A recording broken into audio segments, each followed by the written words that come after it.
Hi, this is Big Bill coming from MRL, Model Railroading Live America. If you guys have been watching the NMRAx and enjoy it, you guys should hit the sub button, hit the like button, and also the notification so you'll know every time they come on with the show. Greatly appreciate it. You take care and God bless.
Okay, we're back. We're back again. We've had a bit of a break. Brad and I have been on our winter holidays, being as it's winter down here while you guys have been on your summer holidays. So we're back for another season. Every month at the end of the month, we're going to have a 4-hour NMRAx event, and we've got a couple of new tricks up our sleeve this time. We're going to have a couple of breakout rooms. So you'll see during the clinics a stream coming along the bottom of the screen, and it'll give you the web address. Just go over to there. You can run that while you're watching the clinic. You can start 2 windows up and join us in the breakout rooms, and there you can join your mates and watch the stream at the same time. So it was quite successful on the Aussie convention. So we'll see how it goes here with an NMRAx event. So yeah, that's a new thing we got. But anyway, John, welcome back. Hi, Marty. Yeah, this breakout room thing is going to challenge my ability to multitask here, I think. You got more things to do now. Tell people about the breakout rooms as we go along. So I think Brad's got a few slides and a few bits and pieces going. Anyway, we're running a little late, so I'm going to disappear over to the breakout room. So when people come over, I can direct them into wherever they want to go, or if they're trying to find someone. And I'll hand it over to you, John. Super, super. Thank you, Marty. Hi, everyone. I'm John Doring. Brad Anderson's behind the camera, and this is the X. It's NMRAx. This is the place where we all come together, model railroaders, railroad modelers, everybody who's crazy about trains, for ideas and insights and inspiration. So remember to tell everyone you saw it and heard it here on the X. All right, so back at it here. Our first presenter today hails from St. Louis, Missouri. He's a member of the NMRA's Gateway division there. He's got an HO scale DCC run layout in his basement. I understand he is a retired computer scientist, earned his undergraduate degree in mechanical engineering and a master's in computer science.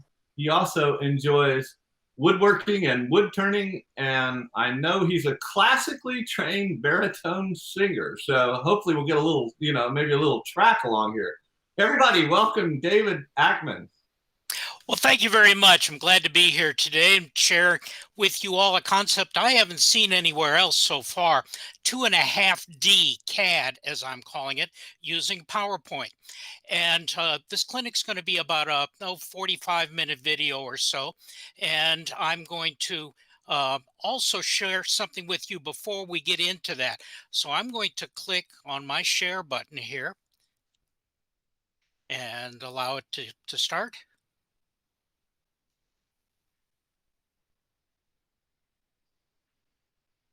There we go. Well, no, that's not working, so I'm not going to be able to do that share. All right, what I'm going to tell you is about my website. Everything that I have to share with you today is also available on my website, and you'll see that URL several times during the video. And you can go there for backup information and also to download some of my PowerPoint designs, which I translate into 3D objects using the technique you're about to see today.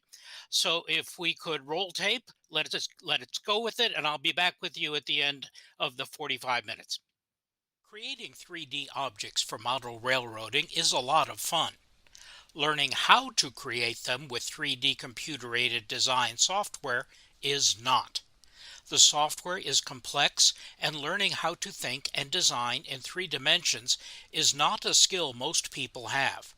But this clinic will give you the simple tools needed to be productive designing model railroad objects using skills you may already have, using Microsoft's PowerPoint. That's quite a claim. So how is this going to work? You probably already know that PowerPoint is Microsoft's computer program to create presentations. It's been around since 1987.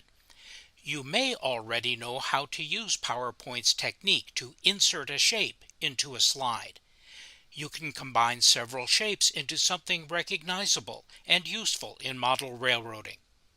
What you may not know is that you can save PowerPoint's shapes into a portable document format, or PDF. You probably do not know that you can convert a PDF into a 3D model and print it on a 3D printer. That's how a 2D drawing can be converted into a 3-dimensional object. hence the title of this clinic. 2 plus 3 is 5, and divided by 2, we get 2.5D. The details are the subject of this clinic. The key concept here is extrusion, and here is the first extruder I ever used, a cookie press.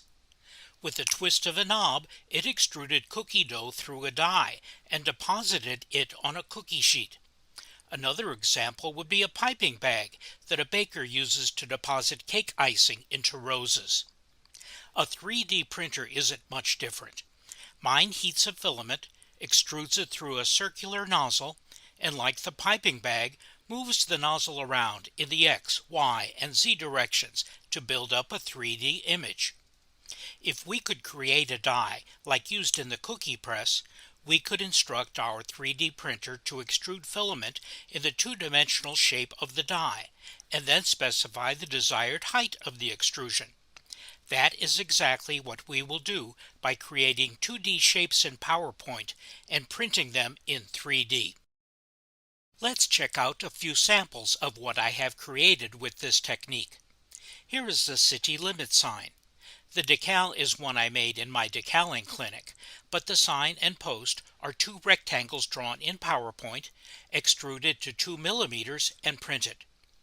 Here is a drawing of board and batten siding as seen from the top, and the wall that results when the outline is extruded 35 millimeters in the Z direction.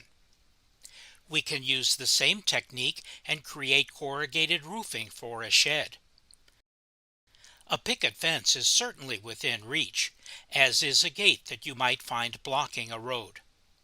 Even something as complex as a trestle bent is simple to draw in PowerPoint. Simple applications like these can add value to your model railroad. Imagine what you might be able to do if you glued a few of these pieces together. And if you are willing to learn just a very few techniques using a free, simple package like Tinkercad, you will be astonished at what you can accomplish. So how is this going to work? Let's start by designing something simple, the city limit sign. If I look at it straight on, I see that it is just two rectangles, one for the sign and one for the post. I model in HO, and from my work in creating custom decals, I know that the sign will look good if I make it 1/4 inch tall, which in HO translates to 21.7 real inches. So I use PowerPoint's Insert Shape function and insert a rectangle.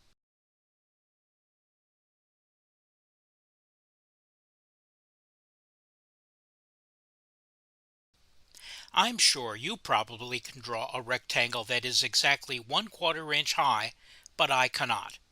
So I right-click on the rectangle and click on Size and Position. I alter the height to 0.25 inches and alter the width to some value that I think will be a bit wider than the name I wish to place on the decal for the sign. Similarly, I draw a slender rectangle for the pole. Something 0.05 inches would represent a 4x4 in HO, and we can make it as tall as we like. I place the pole roughly where I want it, select both objects, and use the Align function to align their centers.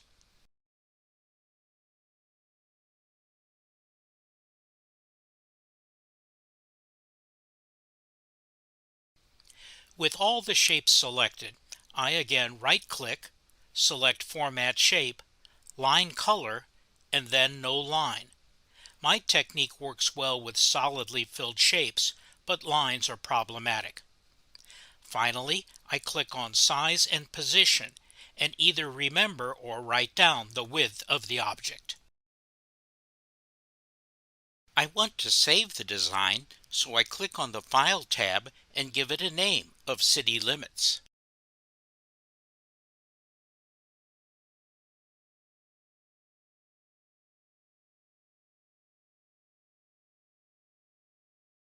My version of PowerPoint, version 2010, saves the file in a .pptx extent. But did you know that if you click on File, then Save As, You can save the file in many additional formats, including a PDF file. So I select the PDF file type and save the image as a PDF as well. Perhaps there is a CAD package somewhere that can work with the PDF, but if there is one, I am not aware of it. What I am aware of is a website, anyconv.com, which can convert a PDF into a stereolithography file, a .stl file, which can be imported directly into the Cura slicer, from which we will then be able to print our objects. We just open the website, select our PDF, tell the website to convert it into an STL file, and then click on the Convert button. When the conversion is complete, we click on the Download button, and the new STL file appears in our Download folder. Let's get ready to print it.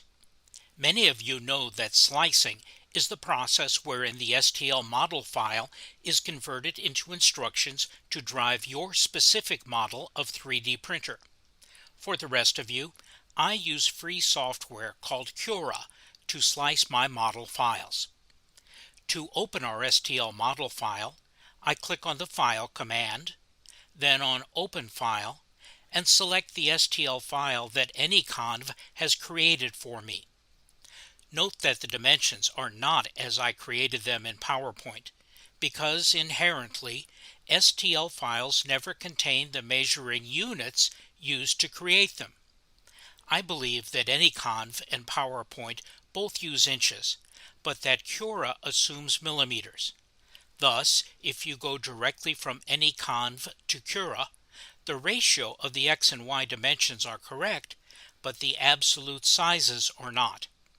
It would be nice if there was an import option in Cura to allow us to specify the import units we desire, but such is not the case. No matter.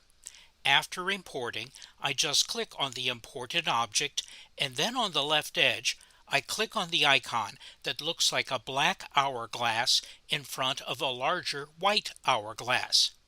This icon then lets us alter the size of our object. Just enter the desired width of the object, which we wrote down earlier, or which you promised you would remember without writing it down. In millimeters, 25.4 millimeters per inch, and the proper size is restored. Now, I'm guessing you probably want to alter the height of the z-axis while preserving the dimensions of the x and y axes. With the sizing icon still selected on the left edge of the window, I click on the Uniform Scaling checkbox to deselect it. You can now specify the amount of extrusion height you want, and for the city limit sign and many walls, 2 millimeters is a pretty good choice. It helps me to remember a few ratios. In HO, 10 real feet scales down to 1.38 inches, and 1.38 inches converts to 35 millimeters. So 2 millimeters is a bit under 6 inches. You can try to scale it down further if you think your 3D printer can render that successfully. Now I click on the Slice button, and then on the Save button to save the G-code to my SD card, which I then transfer to my 3D printer for rendering. Your printer may operate similar to mine, or may not, and I'll leave the actual printing methodology up to you and your user's manual. Let's take a look at a few more samples. This is a gate, which is very similar to the city limit sign. It is just a collection of 5 thin rectangles. I made mine 0.08 inches wide. 2 of them are neither horizontal nor vertical, but rotating an object in PowerPoint is simple. Just right-click on the object to select it, and then select the Format Shape command. Click on Size and Position. Specify a new rotation angle and close the menu. Your object will be rotated as you specified. Or click on the small green circle just outside the shape and drag it to rotate the object. Where objects intersect, I always place the complete end of one object over the object with which it intersects. That way I always get a good connection between objects with no gaps. To my HOI, the gate looks good extruded to 2 or 3 millimeters. You can use the same technique to create non-rectangular supports for signs. I used a swag shape to create a sign for a rummage sale. From the same shape, I made a much larger sign for an entry gate to a county fair, adding some scallops to the bottom. I also made decals using PowerPoint, and the technique is covered in a separate clinic available at my website, http://dackm.github.io. You are really limited only by your imagination. Similarly, we have the trestle bent. The individual pieces are all 12 by 12s, which in HO make them 0.14 inches square. I made 3 of them for the top, middle, and bottom, and spaced them about 12 feet apart vertically, or 1.57 inches in HO scale. I made some more 12 by 12s, rotated them vertically, and spaced them about 0.34 inches apart, left edge to left edge. I added more supports, rotated 6 and 12 degrees, and copied them to the opposite side. I stretched the pillars appropriately and the horizontal timbers as well, and I had an object I could extrude to 3.5 millimeters and print. In my clinic on building billboards, I created legs, face frames, and a boardwalk out of pieces of styrene, but the 2.5D CAD technique makes this much easier. I make billboards in 5 sizes, scale to 8, 10, 12, 14, and 16 feet high in HO, and they are available via the links on my website, http://dackm.github.io.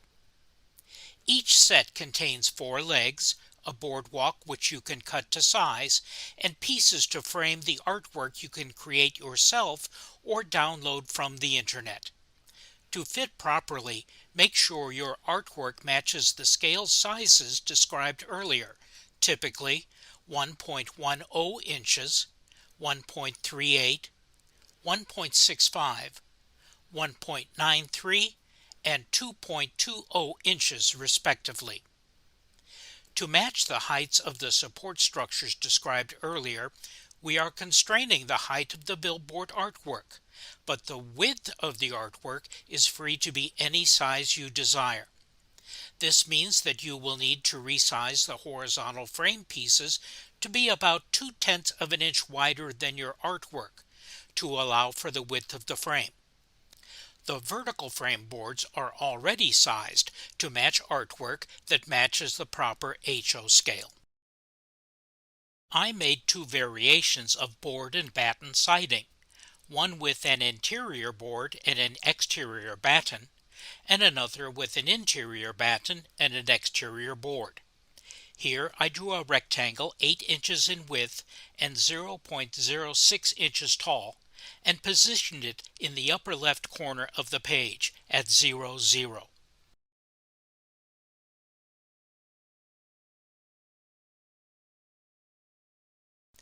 I then created a small square.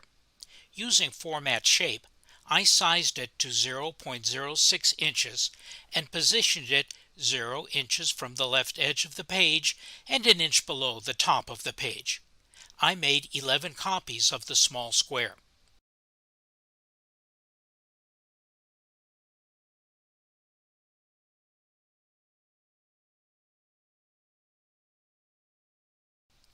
I took one of the small squares, and again using format shape, I placed it 7.31 inches from the left edge of the page.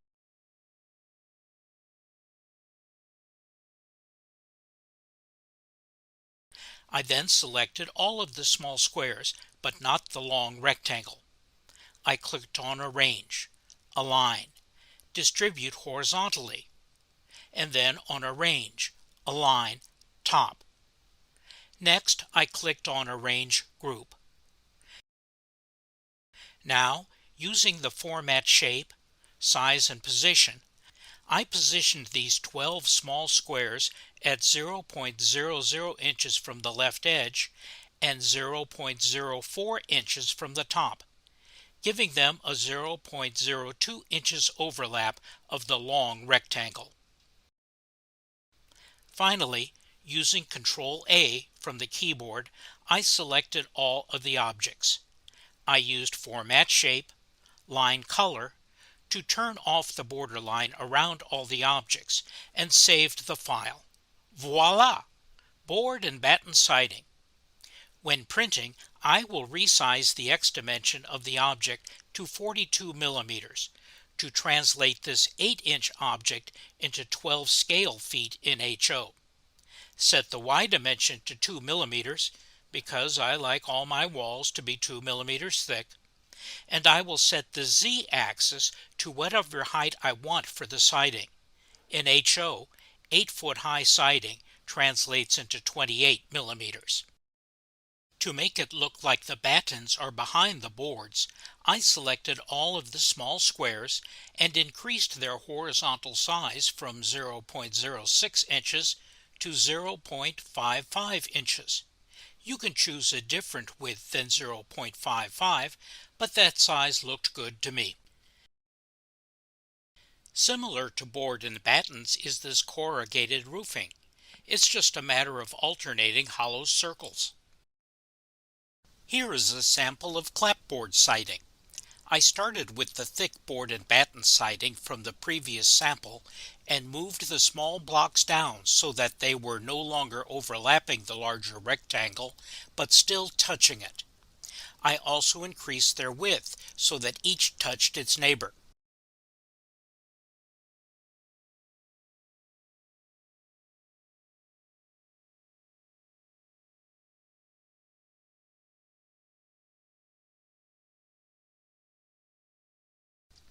Using the Edit Points function, I then deleted the lower right point from each of the small rectangles. Doing this for all of the smaller rectangles resulted in some nice clapboard siding.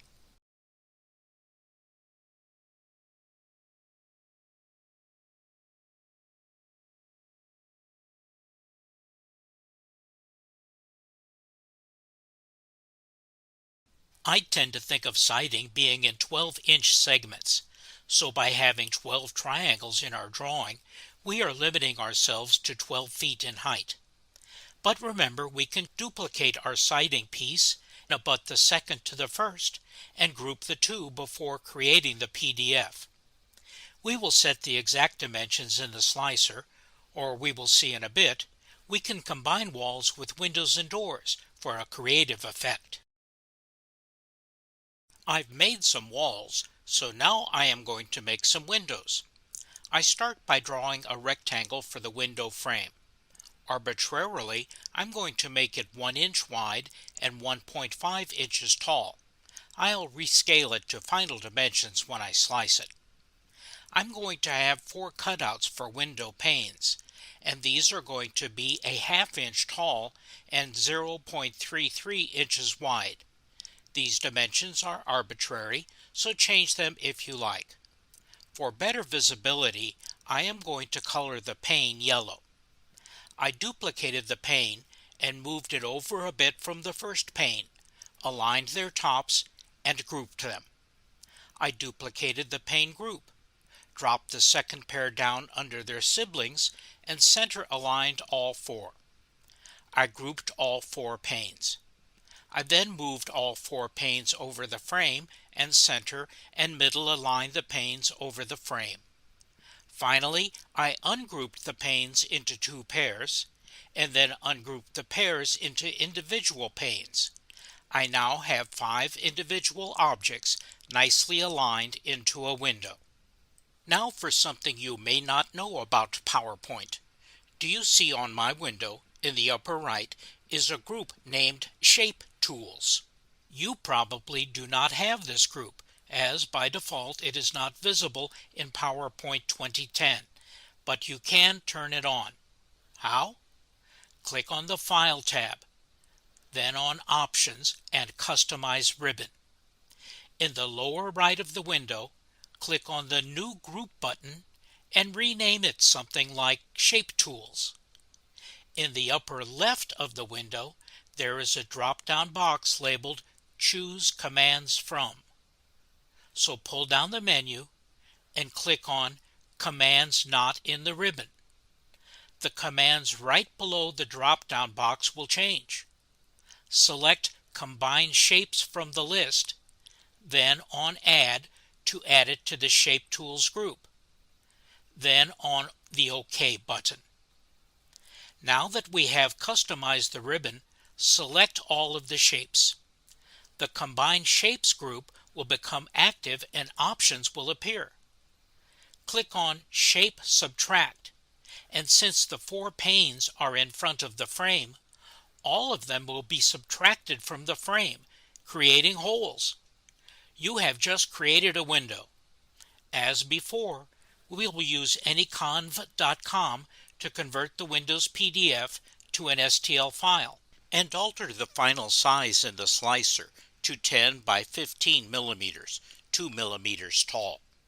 Later in this clinic, we will show how we use Tinkercad to combine shapes, and we will add this window to a wall. A simple door is not much different than our window. Unfortunately, we can't uncombine our object. We could decide to start from the beginning and draw a larger frame, but fortunately for us, we can use PowerPoint's undo function to go back a step. A standard exterior door is 80 by 36 inches, so I'll set the height to 2.2 inches to maintain the proper aspect ratio and recombine the window panes, and we have a door. And speaking of doors, let's create one that is a bit more sophisticated. I want something rustic, so I am going to start with the STL file of the thick board and batten object we created earlier. Because I want fewer than 12 boards for my door, I'm going to make a copy of the page, select the object, ungroup it, eliminate 6 of the panels, and change the width of the backer board to 3.88 inches. I save the page as a PDF. When saving the door, I need to use the Options button to save only the current slide to the PDF file. You may wonder why I don't use the Selection option in the Save File panel. Well, it's not a highlighted option in PowerPoint 2010, so I can't select it. I have to separate my objects into discrete pages. Now I am going to add another page to this PowerPoint and draw 3 rectangles in the shape of a Z and save it as another PDF.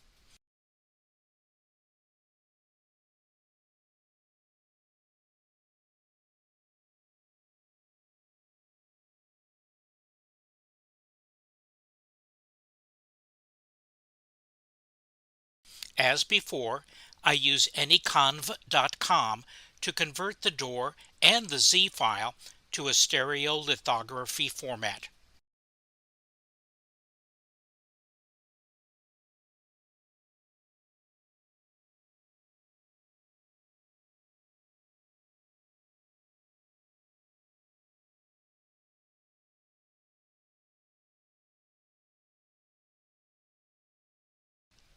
In the slicer, we import the door's STL file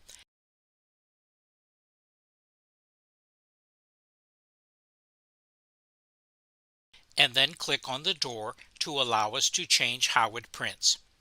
So far, when using Cura, we have printed our object standing on edge, but we are not required to do so. On the left side is a slicer tool, the third one down, which allows us to rotate our design in the X, Y, or Z direction. So I click on the tool. 3 circles appear to allow us to rotate the door in each plane. I click on the bottom part of the red circle and using the mouse wheel, drag it upward, noting the change in the rotation angle as I do so. When it gets to 90 degrees, I let go of the mouse and the door flops down flat to the build plate. Several strokes of the red circle may be needed to get the door perfectly flat. Next, I want to change the size of the door, and another slicer tool allows me to do so. I click on the tool that looks like two hourglasses and a box opens where I can alter the dimensions. Since I want to alter the dimensions disproportionately, I make sure the uniform scaling box is unchecked. A standard exterior door is 80 inches tall and 36 inches wide. So for HO scaling, I set the X dimension to 10.5 millimeters, the Y dimension to 23 millimeters, and the Z dimension to 1.5 millimeters. Now I slice the door, save the G-code to a file, and print it. Have you ever noticed that the Cura slicer, by default, always centers our projects on its table? We are about to use that knowledge to overlay the Z on top of the board and batten we just printed. After printing the board and batten, but without removing the door from the build plate, start a new project in Cura and import the Z. No need to flop this one over, as it is already parallel to the build plate. Size it to the same X dimension, 10.5 millimeters. Reduce the Y to about 18 millimeters, but set the Z dimension to 0.5 millimeters.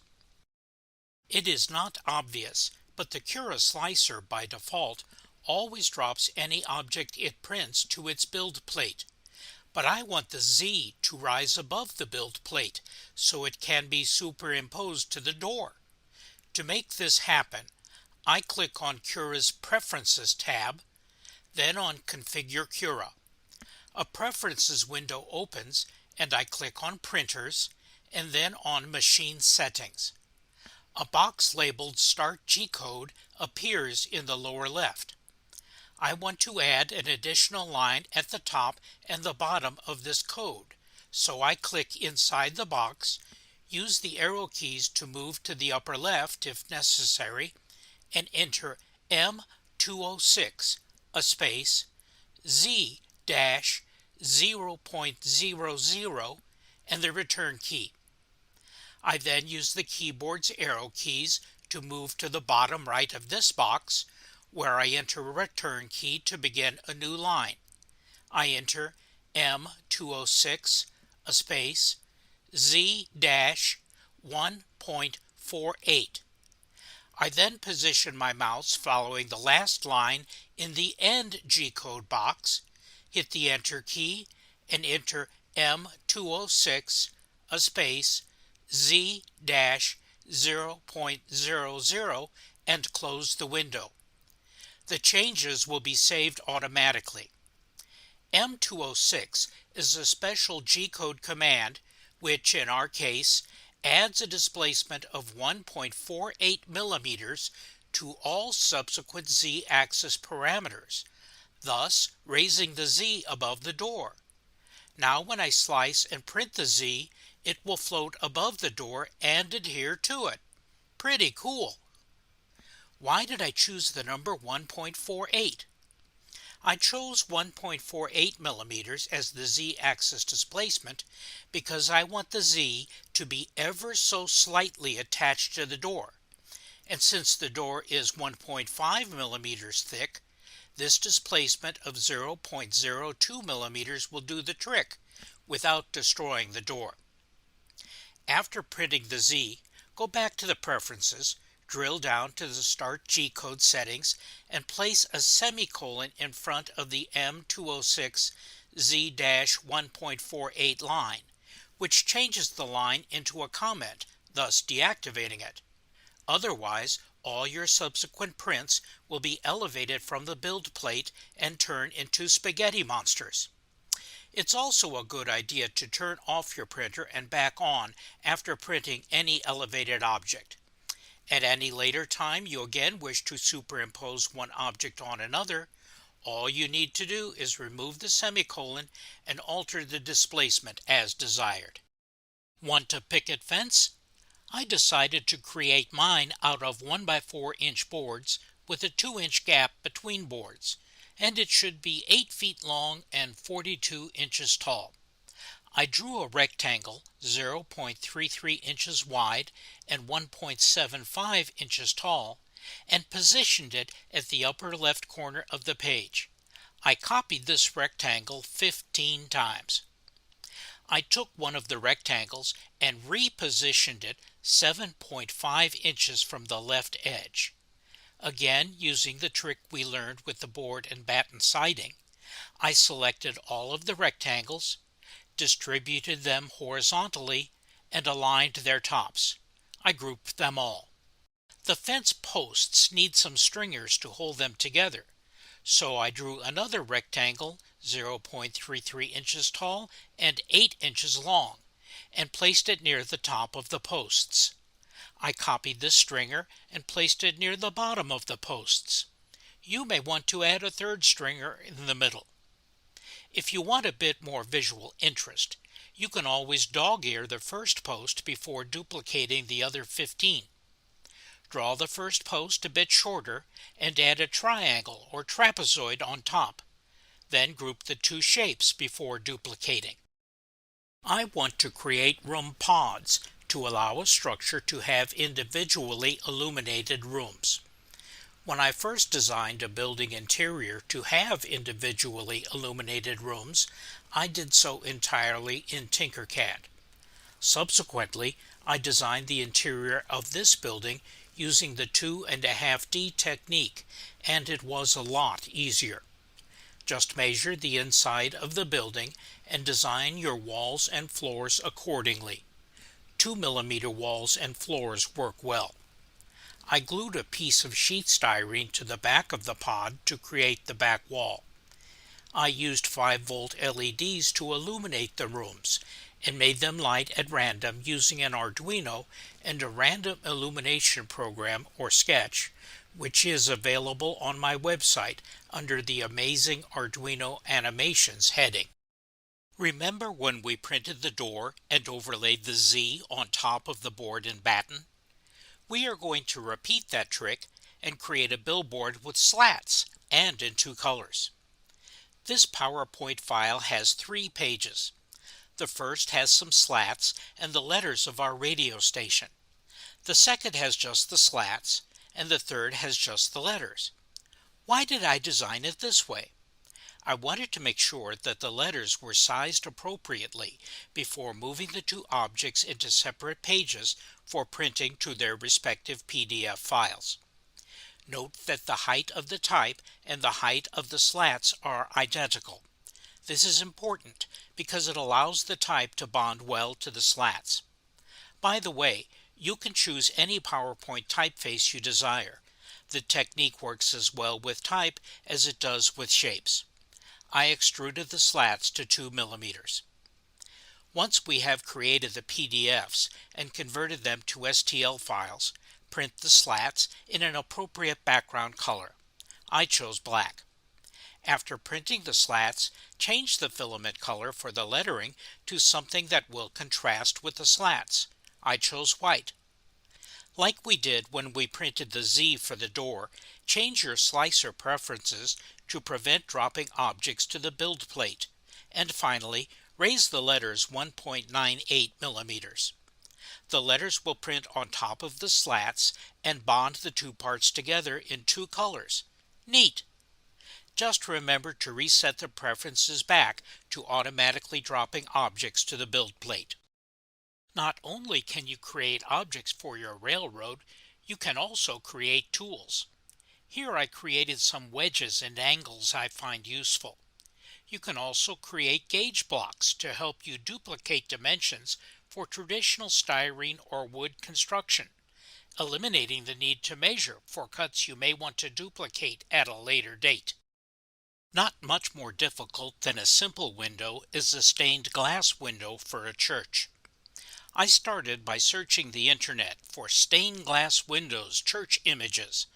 When I found one I liked, I right-clicked on it and saved it to a file.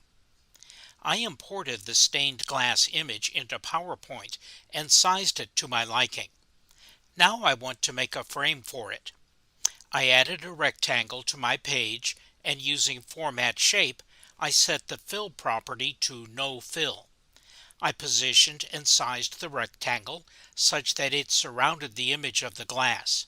Did you know you can get greater precision when moving or sizing a PowerPoint object if you simultaneously hold down the Alt key while moving your mouse?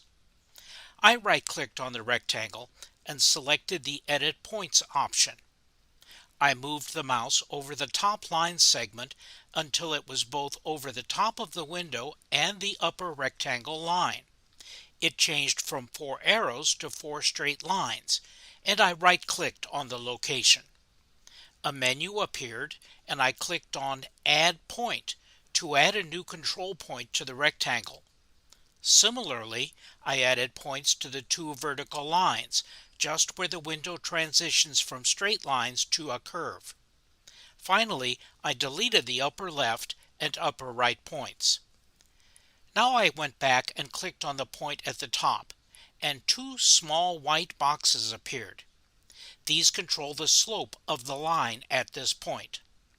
I clicked on the one on the left and moved it leftward and downward, so the line began to follow the left edge of the dome. I did the same thing to the point at the top of the left edge, and refined the locations until the former rectangle matched the shape of the image. I did the same thing to the right side. I now have a shape that matches the outline of the window. I made a copy of the page and deleted the image. I made a copy of the outline, enlarged it a bit, and aligned it with the smaller version. With both pieces selected, I formatted the shapes, removing their lines and replacing their fills with a solid color. I combined and subtracted the shapes, and now I have a frame for the window. I made an accompanying stained glass decal for the glazing, applied it to clear styrene, glued the window to the frame, and my object was ready to be applied to a church wall. We have learned how to make signs, walls, windows, and doors with PowerPoint. But to put a window or door into a wall, we can benefit by learning just a small amount about a simple CAD package. I use Tinkercad, a web-based application you can use for free at http://www.tinkercad.com. If you have never used a CAD package, investing 6 minutes now will open your mind to what can be accomplished with the primitives we created in PowerPoint. Once in Tinkercad, we click on the Create New Design button. Now let's import the clapboard siding wall that we created earlier. We click on the Import button and navigate to the STL file we produced in anyconv.com.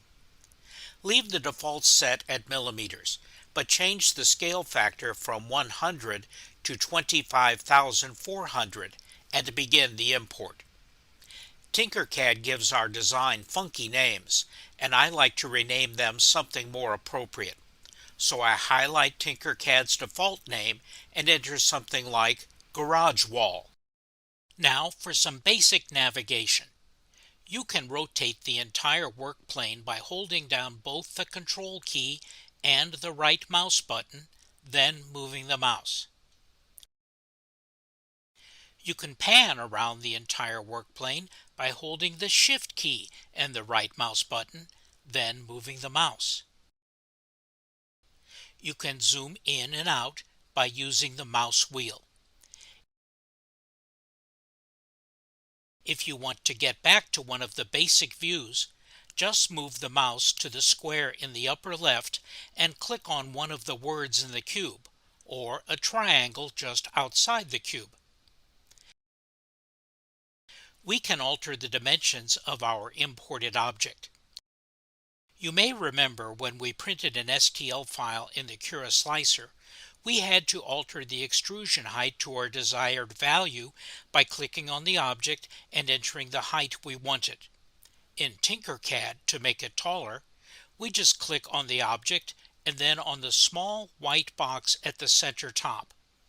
Yes, we can drag the box up and down to alter its height, but I prefer digital accuracy.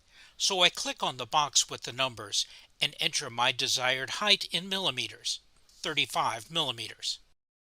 I want to rotate the wall so that it is lying on its back. I use the Control right-click navigation method to rotate the work plane so that I can see a portion of the side of the wall. You don't have to be perfectly accurate here, just so you can see a decent chunk of the side. Now, when you click on the wall, in addition to the small white boxes, you also see some arcs. Yes, we could click on the arc icon and move the mouse to rotate the object, but I like to click on the arc and then on the digital entry box and enter -90 to rotate the wall to its back. The wall now looks like it is levitating, and it actually is above the work plane. To drop it back down, we just make sure we have the wall selected and then hit the D key on the keyboard. Now for the fun. Click on the navigation cube in the upper left and then move it around so you are looking at the face of the wall. Since we rotated the wall, its front face is in the top view. Let's orient the wall so that its bottom is aligned with the bottom of the work plane. With the siding selected, click on the arc at the left and enter 90 to rotate the siding. Now to size it, click on the black square on the left edge, then on the dimension, and change it to 75 millimeters. Similarly, click on the black square on the bottom edge and change it to 45 millimeters, and the square in the middle to 2 millimeters. Now, click on the gray and white cube under Basic Shapes at the right of the window and drag it on top of the wall. We are going to create a hole for a window. The hole is 20 millimeters tall, so reduce its height to 2 millimeters. Also, adjust the X dimension to 10 millimeters and the Y dimension to 15 millimeters to match the size of the 4-pane window we created earlier. Hold the Shift key down and select the wall as well. Click on the group icon at the top. You have now punched a hole in the wall for a window. You can take the window we printed earlier and snap it into the hole. If it doesn't snap in perfectly, you may need to use a file to do some final fitting, but there is another way. Make a duplicate of the previous wall and ungroup the wall and the hole. Import the 4-pane window and place it below and to one side of the hole. Set the height of the window to 2.25 millimeters and align it with the hole such that the window moves but not the hole. Group the wall and the hole, and then group the wall-hole combination with the window. Now when you slice and print this project, the wall and the window will print as a single object. Using this technique, you can add as many windows and doors to a wall as you like. When you are done, you can decide if you prefer inserting a window into the wall by pressing it in with your fingers and gluing, or printing the wall and windows together at the same time. I tend to like the second method, but the first method does give you the option to print the windows in a different color than the walls, or paint them before inserting them. Here we have placed it all together.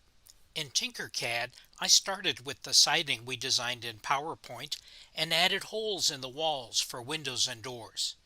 I made the holes just a bit wider and taller than the windows, 0.6 millimeters, to avoid having to file the windows down to size. Your 3D printer may have tighter or looser tolerances than mine, so you probably will have to experiment to get the sizing to suit your needs.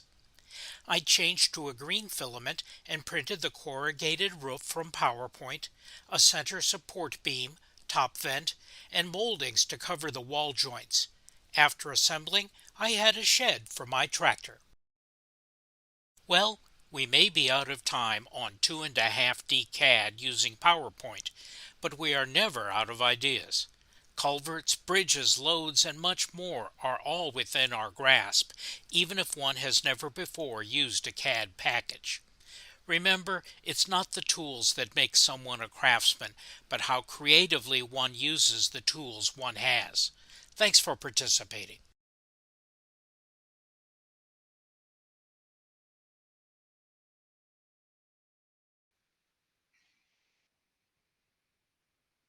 All right, Dave. Wow. Well, you didn't hold back there in terms of packing in a lot of information into that 45-minute segment. It's pretty dense, but if people don't get it the first time, roll it back again, and hopefully you can pick something up the second time around as well. Yeah, I made a note that this sort of was sort of more like a tutorial that I want to kind of go back and view in slow motion, but because you really show the pathway to almost click by click to try some of these things out. So that was great. So I think the basic part of one of the basic take-home message I got out of that is, that one pathway into this is to just use PowerPoint, which many of us have more familiarity with. It's sort of a simpler drawing tool to get started. Am I thinking about that right?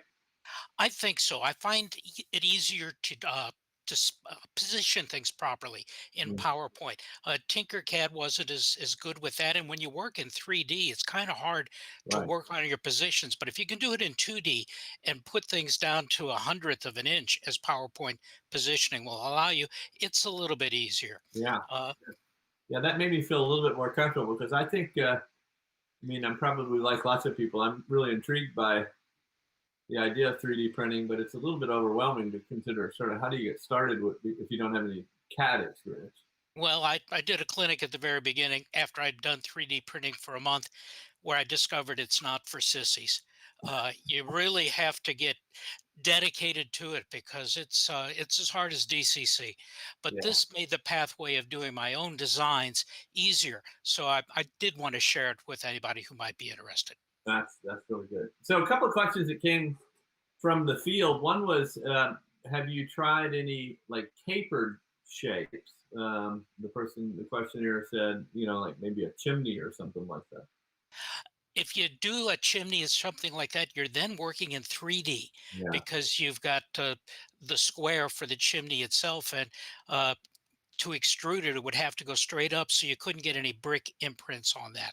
So that's not something that you're going to be able to use with this technique. not so. And then the other question was, could you do a brick wall with this? So, Again, the same thing. right. Uh, I've done some designs in PowerPoint where I designed the individual bricks. So there are 100 little rectangles in it, but there's nothing underneath to hold it together. So what I might do with something like that is draw the rectangle in Tinkercad and then overlay the bricks on top of that. So I would have both the mortar and the bricks. Okay. Cool. Cool. Well, one question I had was, where do I get more information? But I think you're prepared to answer that one already, huh? Let's give that a try. We tried to share a screen in the beginning, and I'm going to try to do that again here. So I'm going to select uh, my Firefox here, and I'm going to allow it. And son of a gun, it didn't do it again. So I'm going to stop the screen share and try again. That worked fine just a little while ago, huh? It did just a little bit ago. Let's try this, the entire screen. And no, but I can't get it again. Something went funky on me here. Huh. Let's try one more thing. I saw it in there. Nope. Well, I'm just going to tell my audience. There it is. If you go to my website, daacom.github.io, this is the general opening here, and I've taught 5 clinics on NMRAx. And if you scroll down a little bit, this is the most recent clinic right here. And there is a trailer if you want to share something with your division to see if you might want to host me to do a clinic for your group. You can see a 2-minute overview of this thing right here. The complete clinic. You can view my handout. And if we scroll down a little bit more, there are links here to all sorts of different PowerPoints where you can download them and give the thing a try. Here's something I was playing with in the interim. Let's see if I can pull this up here. Okay. Here's something I've been working with, a pavilion. This is the roof of it. It looks like board and batten siding, rafters, purlins, and a base. And you can see this one, we've got holes in there, but they're not subtracted yet. So if we go down to this one, here they are subtracted. So I'm building a pavilion for a park in my area. So there are a lot of models there that people can try and pull right back again. So. Right. Show us that website link again is what? Okay, DAACKM.github.io. And that'll get you there. And you can see all the 5 clinics, and this one's on the top. And at the very top is a link to where you can send me an email. If you've got any questions about any of these clinics or want to get in touch with me, there's a link. Just go. And for this particular clinic, those of you that were stuck around, if you could go and send me a note, let me know, did this thing do anything for you? Did you lose an hour of your life that you'll never get back, or all that type of stuff? So, so let me know what you thought about it. Well, I'm sure that well, I can tell you the data shows that we didn't have very many people drop off. So I think the ones that tuned in to watch this today were pleased with what they saw, and I can see that in a couple of chats. So, David, thanks so much.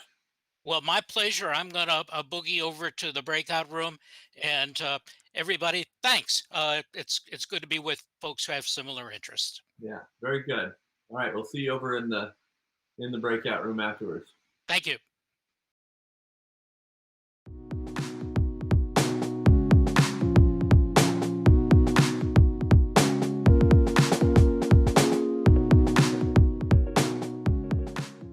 Boy, doesn't a bucket of chicken sound good right now? This is Tony Cook, the co-editor of HO Collector Magazine. If you're enjoying this NMRAx presentation, remember to subscribe to the channel and click the little bell icon, and then you'll receive updates whenever there's new content out. Thanks for viewing.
Hi, everyone. We're back again in NMRAx, and our next presenter is one of the original members of the NMRAx team, who's here today to share with us something about mixed freight trains or mixed up freight trains, or I don't know exactly what. So we're going to have a little bit of fun doing some rail fanning. Everybody say hello to Jordan Kramer. How's it going, everybody? So yes, today we are doing a clinic. Was short notice clinic, but we got something together. Excellent. There we go. So, like we said, clinics, mixed freight train / grab bag of a little bit of everything. And first thing we're going to look at is an NS freight train. This was taken out right at the Indiana-Ohio border on a road that's called State Line Road, over on the line that runs from Cincinnati to Fort Wayne, Indiana, called the NS Newcastle District. And it's NS 174. And interesting thing with this photo is that you could not replicate this scene today. Lead locomotive's been sold off to Progress Rail. A Dash 9 has been rebuilt into a AC to DC conversion unit. And then the third unit has also been sold off, but it has been scrapped.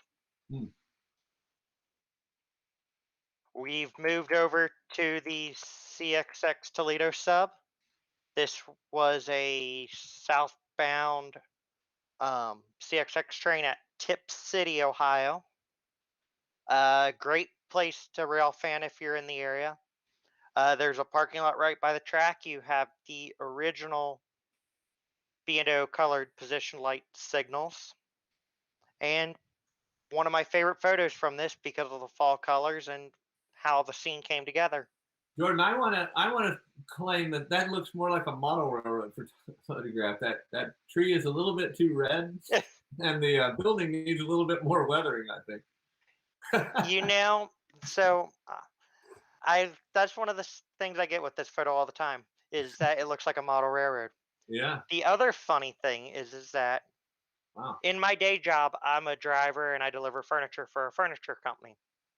I've delivered furniture to the building that's right next to the track on the right side that you're saying looks too clean. Yeah. A great photo. So, like I said, we're going to be jumping around a lot. We're down now in Kentucky on the Norfolk Southern's Norfolk Southern's Cincinnati, New Orleans, and Texas Pacific, or as most people refer to it, the C&O and TP. First District.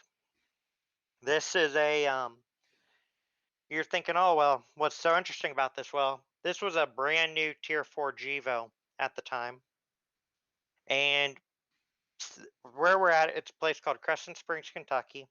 And it's halfway up the hill for NS trains climbing out of the Ohio River Valley going south. And it's steep enough that heavy loaded trains going south need helper engines getting up the hill. And on this day, it was a Tier 4 GEVO that they had down at Cincinnati. But one of the interesting thing is this plate that's in between the number board. I have no clue what's there, but I've been told that's where on other roads they mount the rear headlight. But I cannot confirm that. And while that NS intermodal train was being pushed up the hill, we actually had a northbound NS freight come drifting down the hill. And at this location, it's northbounds can sneak up on you. There's not a crossing for about 1.5 miles, and they coast, such as this guy was doing. A Norfolk Southern Dash 9. Actually, both units are Norfolk Southern Dash 9s. And I believe this was NS 142 or NS 170 at this time of the morning. What's this location again? I forget. It's called Crescent Springs, Kentucky. If you're going up I-75, I-71 coming out of Cincinnati, going south, it's the third exit, and you will be at there's a parking lot / like gym area over to the one side, massive parking lot, and that's where a lot of people do rail fanning at. Very busy line. Great place to see a lot of action too. And here's the head end of that intermodal train that we've seen in the past two shots. Again, another NS-9, both of them actually. NS at one point had over 2,000 of them on the roster. And I believe this NS intermodal was NS 185, Chicago, Illinois to Jacksonville, Florida intermodal traffic. And again, massive, great spot, great tight curve, and just a great place to see trains climbing the hill at Erlanger Hill. And we have another southbound. This is another northbound, sorry. This is NS 170 coming down the hill at Crescent Springs, and the unit behind it. At the time, NS was rebuilding a lot of its ST70s and was starting the rebuild program of the ST70s. So they leased from Progress Rail, I want to say it was around 30 to 40 some odd units of former Atchison, Topeka, and Santa Fe ST75 ST75Ms, I want to say.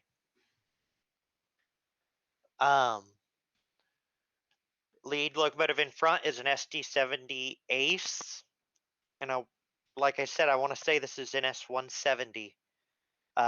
Chattanooga, Tennessee. Well, back in the day, it was Chattanooga, Tennessee to Conway, Pennsylvania freight. And another NS intermodal. This would be NS 215 with a SD60E and a -9. NS 215 is a Chicago to Atlanta, Georgia intermodal train, and one of the hottest trains on the railroad. And on this day, he had a massive cut of cars to drop off at Georgetown, Kentucky for Toyota's manufacturing plant down there. The SD60Es as of 2021 are mostly in maintenance / local service. And yeah, so you're not going to see an SD60E leading a road train unless it is the office car special. Like I said, there is a mixed bag. We're down at Tennessee Valley Railway Museum for what they have after the weekend after Labor Day. They do what they call Rail Fest. And this was one of the shots. It's Southern 630, a 1905 Alco Richmond produced locomotive, and pulling one of the what they call the Missionary Ridge locals back into Grand Junction after doing the shop tour.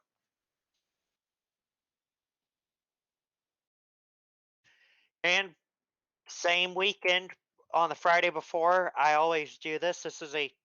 We leave out of Cincinnati about 6 a.m. and follow the very busy Norfolk Southern's C&O and TP line from Cincinnati all the way down to Chattanooga, Tennessee. On this day, they had on this version of the year, they had massive track work projects going on, and we only saw one train the entire length of the route. And I want to say when we got down to Chattanooga, we booked into the hotel and went back out and saw like 20 in the span of 4 hours. And so here's an interesting shot. This is a another tradition here in Cincinnati. It's Cincinnati Dinner Train. It's going down to what we call WEBN fireworks. WEBN fireworks is a massive fireworks display in the Cincinnati area, and Cincinnati Dinner Train, well, Cincinnati Railway Company, who runs the Cincinnati Dinner Train, runs a train down there every year, so you don't have to drive because it turns into a madhouse down there. On this year, the GP30, that's the second unit back here, had failed, and the Indiana Ohio Railway, a short line regional here in Cincinnati, had to send out a locomotive to help get the train down into Cincinnati, and they sent out a former Canadian Pacific SD40-2. And the cool thing about the Cincinnati Dinner Train is they run it in 2 sections. And this was the first section. This was the passenger, the coach section, as they called it, with freshly painted C&O Jeep 5704. The 5704 is one of the oldest operating GP7s in the United States and is actually older than Norfolk and Western 611. And this was its maiden trip after they had gotten the paint work done on it. In fact, I believe the paint work was done like 2 or 3 days prior to this trip. That's how close they were cutting it. Another shot of the 5704 on its maiden trip. This is at Undercliff Yard in Cincinnati, Ohio. Undercliff Yard for many, many years was the Pennsylvania Railroad's main yard in Cincinnati.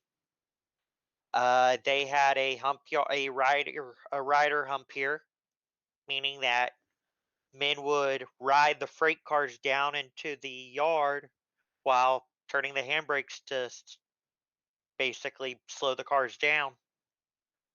Nowadays, there's only 3 or 4 tracks left in the yard, and it's a shell of what its former self was. And here's an S200. An S200, before they started the whole precision rareting stuff, was a Danville, Kentucky to Chicago, Illinois intermodal train.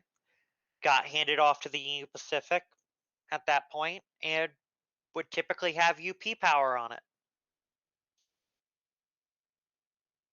One of the things to note about this is that it is morning. Train typically ran in the morning. Nowadays it runs in the very early morning, like 2 or 3 o'clock in the morning. And it is summertime.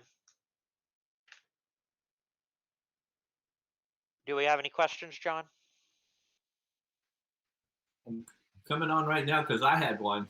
All right. How common would it be in the East to see like UP power coming across like that? Before PTC got on and was fully implemented, it was very common, actually. I mean, we had one time where I went out probably 3 years ago and I saw nothing but Union Pacific and BNSF power on like 5 or 6 trains that day. Huh. But also the other thing about this train was it came off the counterpart to this train came off the Union Pacific. Right. And so they would always turn the motive power to go back. In fact, the Spirit of the Union Pacific 1943s made a couple trips through here on this train. When they do that, when you see that, are they also pooling the The crew? Is that a Union Pacific crew there? Or It's a Norfolk Southern crew. Interesting. The only thing that happens is that they get in, so it gets to Chicago, it gets handed over to the NS.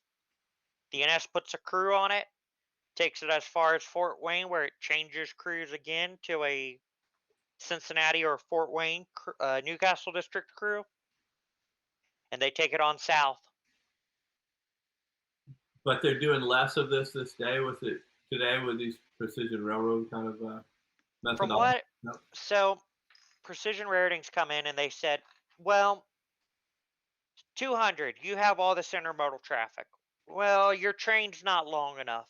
We're spending all this money to run more trains. Why don't we abolish 2 or 3 train? Why don't we abolish, we'll give an example, 174. And we'll put all the freight traffic on this 200, make it around 14,000 feet, and send it north. Uh-huh. So they're running less trains, but they're running longer trains. Right. But with the PTC, a lot of railroads don't want to give up their motive power because it's got a very expensive equipment on it. Yeah. Yeah. That's a really, really cool shot. And so we move further down the track. So NS 200 was first, and typically right behind NS 200, you'd get NS 174, which, as we now know, has been abolished, and its traffic now goes with NS 200. Interesting thing to note about this train. The third unit that day was a Kansas City Southern unit in the Southern Bell paint scheme. Also, 3 cars back, and I want to say it was a 5-car set of pipes for going out west for some piping project.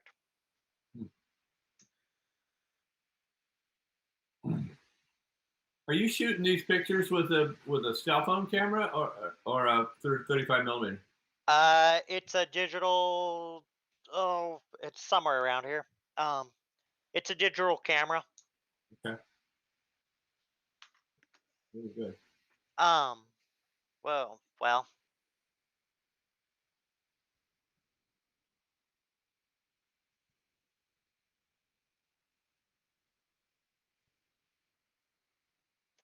There we go. So early in the morning, you'd get out about 5 or 6 o'clock, start your rail fanning. And on the Newcastle District, one of the trains you'd see on the southern end, so everything coming south out of Fort Wayne would be hitting the Richmond to Hamilton, Ohio area, Richmond, Indiana to Hamilton, Ohio area.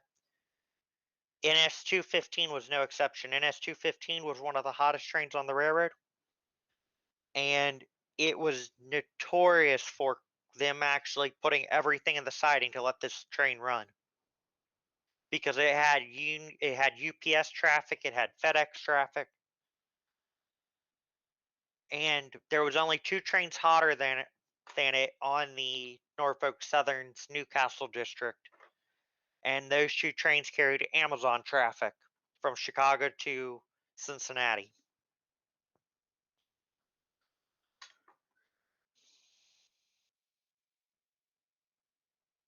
And here we have NS 25A at sunset out at a little place called Greens Fork, Indiana. One of my favorite shots to this day. The only thing I really am upset with is that the nose blurred due to the speed and due to the fact that I was focusing with the pole. But I was also had about 20 or 30 some odd other people here, because this little town, for 10 years, there was a gentleman there by the name of James Smith, and he would do something called Rail Fest. Every July 4th, you'd come down, you'd bring food, bring lawn chairs and that, and you'd hang out talk stories. Had a bunch of the railroaders that ran the Newcastle district over there talking. Basically, it was a giant get together. And here's NS216, the counterpart to NS215, making its way in perfect evening light at Greens Fork, Indiana. The gentleman's property who I was talking about earlier is on the right side of the tracks. And yeah, great area to hang out, great group of people to hang out with. But this was back when the Tier 4 units were brand new. This is one of the Tier 4 units. And behind it is an SD-70 Ace.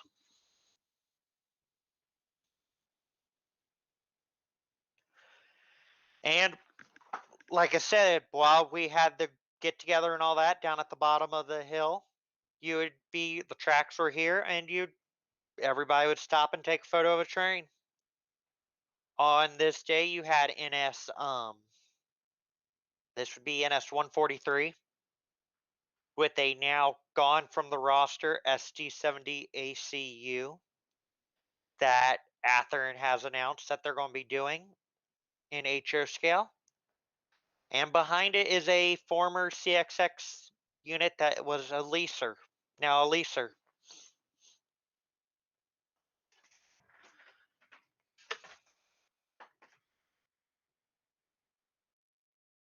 And another shot that we can't do anymore. If you notice, this would be an S143 on a different morning, or it might be an S173 with the mixed freight.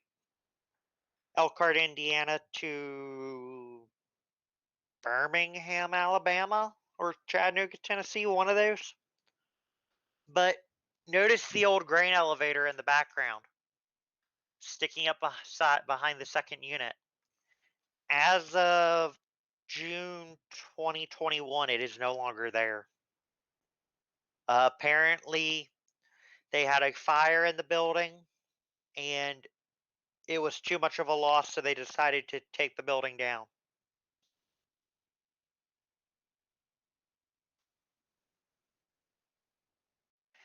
And so we head out west, and we're on the Union Pacific's main line from Chicago, Illinois to Omaha, Nebraska. And we went out there for, I'm sure a lot of us who have seen NMRAx has probably heard of a Modeler's Life podcast. Well, they would have the barbecue, the AML barbecue out there in Rochelle. This was my first trip out there, and the traffic was just amazing. You could go out there and you could see 10, 15 trains in 2-3 hours. Absolutely insane. But this is an empty coal train heading back to the Powder River Basin to get reloaded up with coal to come back east. Same photo of the train. So interesting fact about this was, in the background, that hill. On the other side of that hill, there's a massive quarry. And when I say massive, I mean we were watching these loaded gravel trucks come out every 5 to 10 minutes and not slowing down.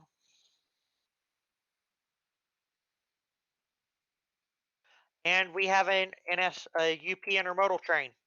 Unsure of the symbol, but he was moving right along. And from going east out of Rochelle, there's a hill. And it goes, I forget the small town's name, but there's a hill, and at the top of the hill, there's a grade crossing, and we were midway up the hill, so these trains were sneaking up on us. But he was absolutely moving at track speed of 60 to 65 miles an hour.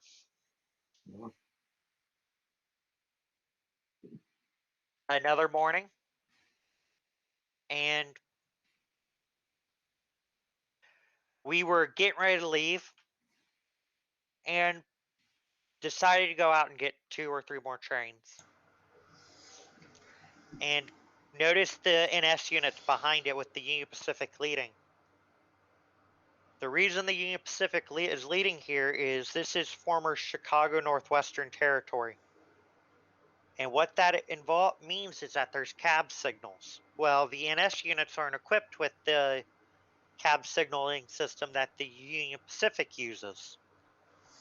So they had to get a Union Pacific leader at Omaha to take the train east into Chicago, where then it would get handed over to the NS.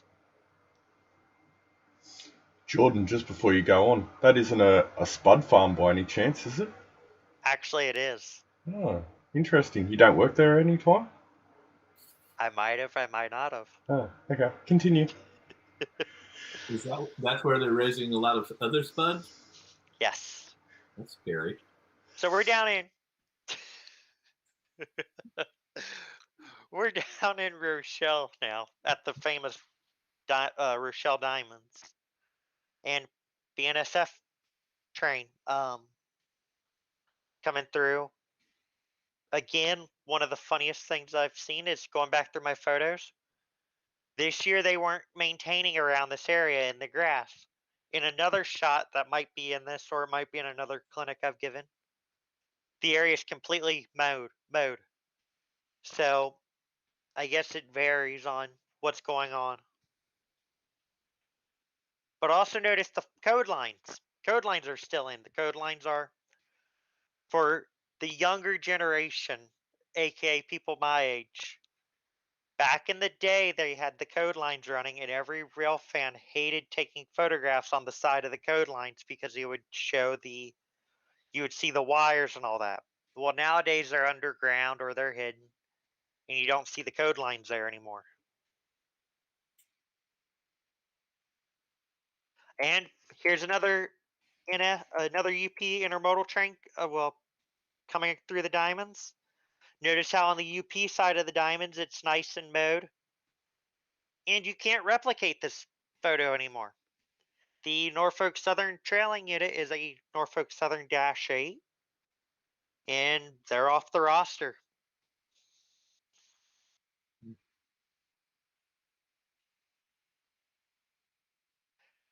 And like I said about seeing motive power all over the place, there's more NS units back there. But they had to find a leader for the train, so they found an ST-70M to lead the train. Last time I checked, people who are interested in housing, the house on the other side of the tracks was up for sale. If you're looking for a perfect place to have a model railroad and the perfect rail fanning place.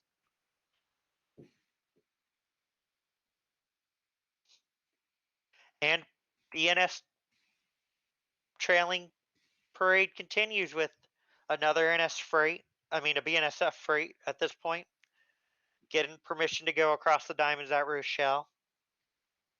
And I believe this is an ES-44, maybe an AC, I think. I'm not very sure on my BNSF motive power. But there's another NS-9 back there. And another UP intermodal. The leader is an ST-70AH. Basically I want to say they call them AHs because they have extra weight in them to give them extra tractive effort.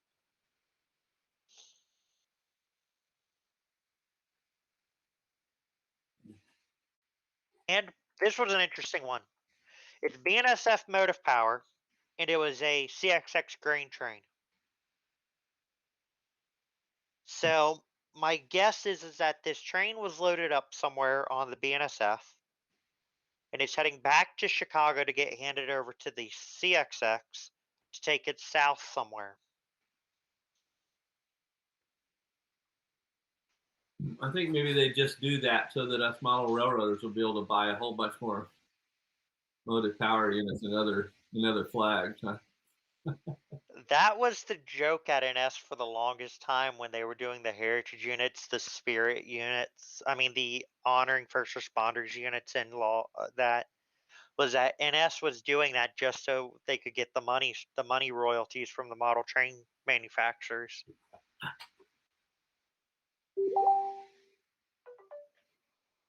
So Jordan, I was last week. I was out in southwestern Wyoming on the UP Transcon, and I noticed that many of the trains were way longer than I had. You alluded to this earlier, this sort of longer trains. And the other thing I noticed was, not being a super intense rail fan, is that it's very common to have 3 or 4 units on the head, and then a couple in the middle somewhere, and then another one on the end. Do they do that? Is that also a pattern in the East, or was that because of super long trains? So it varies. Over here, CXX has found that we will get there's several trains that run over on the CXX. NS does it, but it's a different thing, and we'll get into that. NS does well. CXX will combine certain trains and put certain motive power units on, like auto rack trains. They'll combine 2 auto rack trains to going to 2 different places, to where when the first half gets where it's going, they just cut off the second unit, the DPU, and go off. And NS does something similar, but not as much as what the Western roads do. So you're saying when they get to a place where they're going to split, they actually break the train at that second set of power units, and then that train just takes off all by itself. Yes, that's what they do on NS and NS and CXX. On Union Pacific and BNSF, those units will stay the entire length of the route, from what I've been told. Okay. Very cool. And so this is another one during Railfest. In fact, I got a picture of Lionel Strang taking a selfie with one of the lead locomotives. But these 2 locomotives are Dash 9s. And I believe Scale Trains has done both locomotives in HO and in scale. So you could replicate this scene if you were modeling the Rochelle Railroad Park with your mini Prince Lionel and your Scale Trains Dash 9s. Or Athern, because Athern's doing the Dash 9s too. Another shot of the diamond. And again, another interesting thing, 2 Dash 9s leading 2 older Dash 9s leading 2 modern ES44 ACs.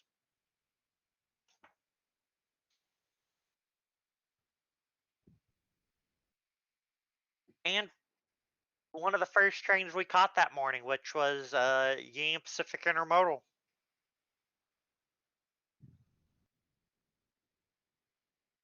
So we're at the top of the hill, and I cannot remember the name of the hill for the life of me. I want to say it's Clayton or something that starts with a C. It's one of these small rural towns that have one stoplight, or if they even have a stoplight, they're lucky. But it's at the top of the hill, and this was taken the Friday before, and Union Pacific was pumping out traffic like no tomorrow. And here was a Union Pacific freight that morning, coasting, having climbed the hill out of Rochelle, coasting back down the hill, back down towards Chicago. And here was from the evening. It was a loaded coal train running into a thunderstorm that had built over this overhead.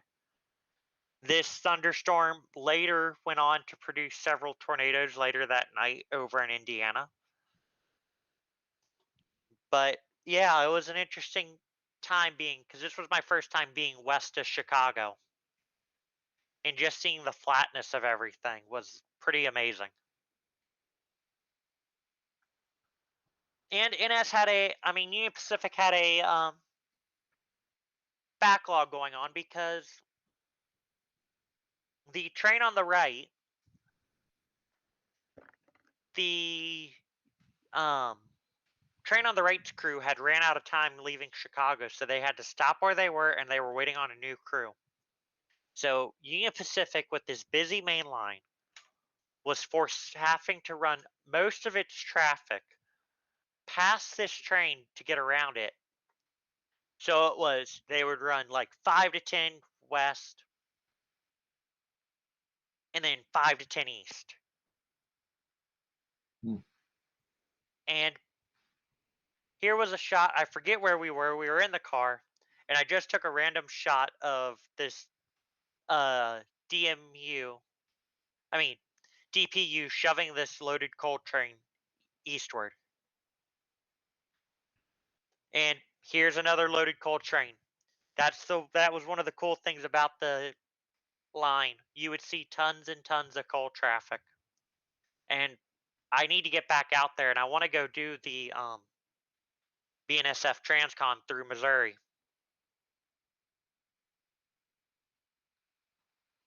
But they also get a lot of mixed traffic through here. Mixed traffic through here is quite heavy as well, but the intermodal and coal traffic dominate quite a bit on the Union Pacific. As you can tell, we had just survived the thunderstorm. And when I say survive, I mean I've been through some pretty heavy rains, but it was raining so hard at one point, you actually couldn't see the front of the car for how hard it was raining. And so here's an UP intermodal train. I'm so used to showing NS photographs. And you can see, if you look at the background of the photo back here, you can see the train draped up over the hill. And what was interesting would be the engines would be working hard right up until they got to this crossing, and then the lead locomotives would cut off. And they will you would hear the rear unit shoving hard. Other interesting thing about this photo is there is a container here that Union Pacific was trialing out for like 5 or 6 years, and it was I want to say they called it the wedge container, and it was designed to help with aerodynamics of a train.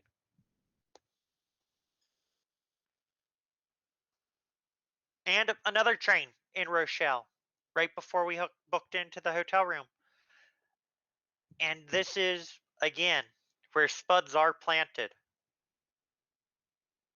But it was really interesting to see these freight trains moving along at a high clip.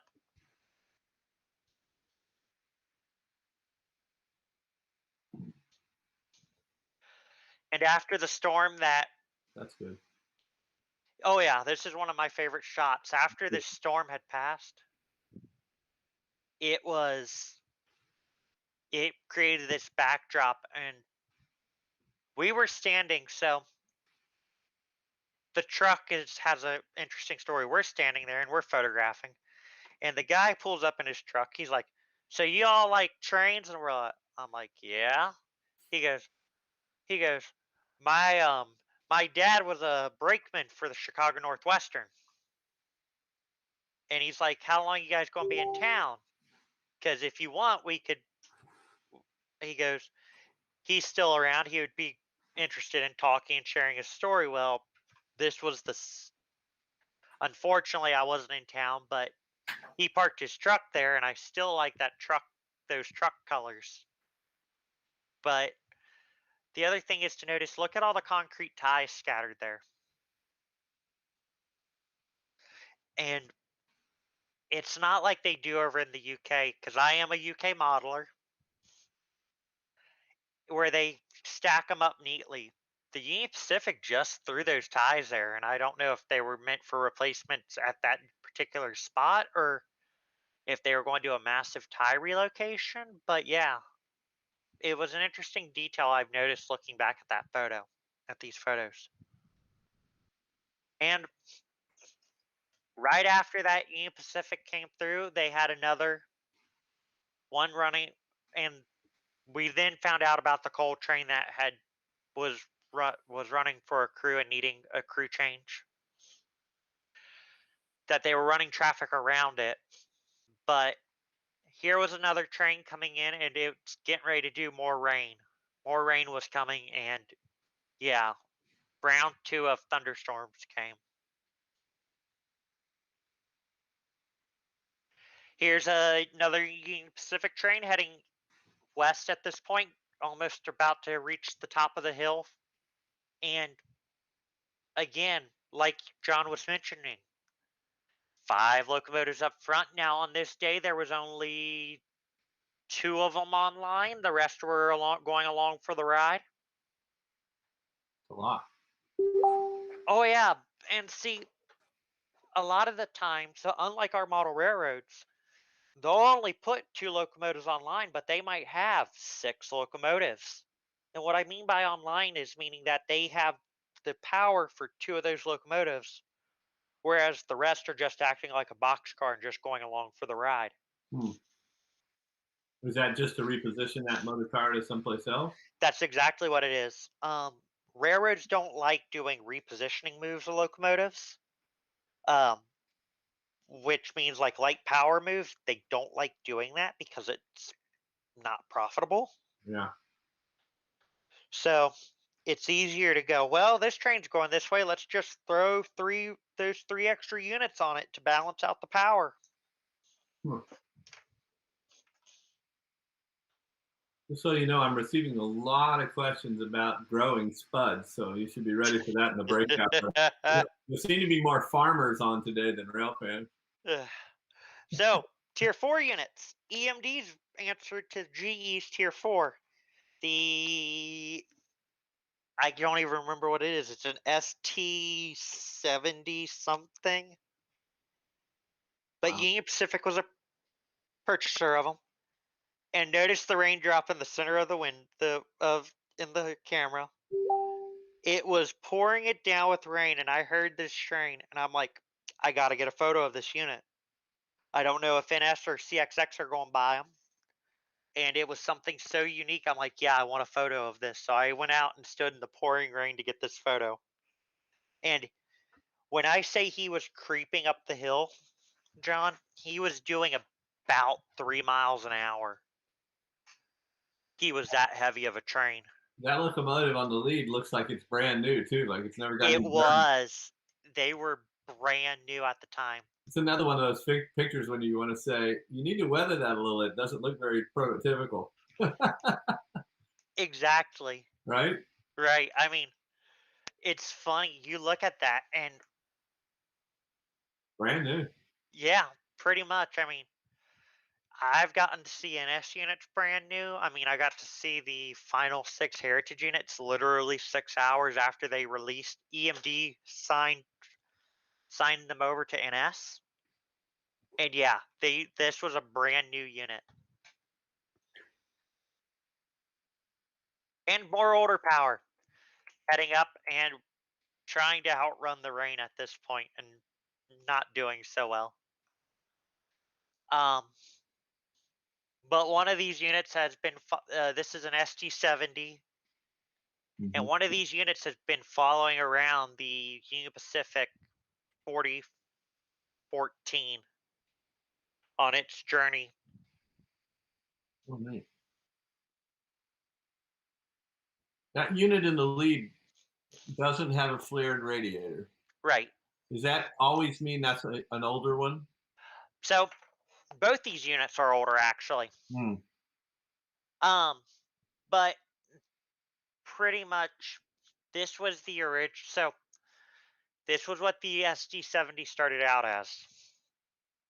This is what it turned into. Then they added the flared radiator for emissions, and then they went to this as the Tier 4 version. Okay. So, and Metra. We were in Chicago at Lombard Hobbies, and there's Metra. Great place if you're a rail fan.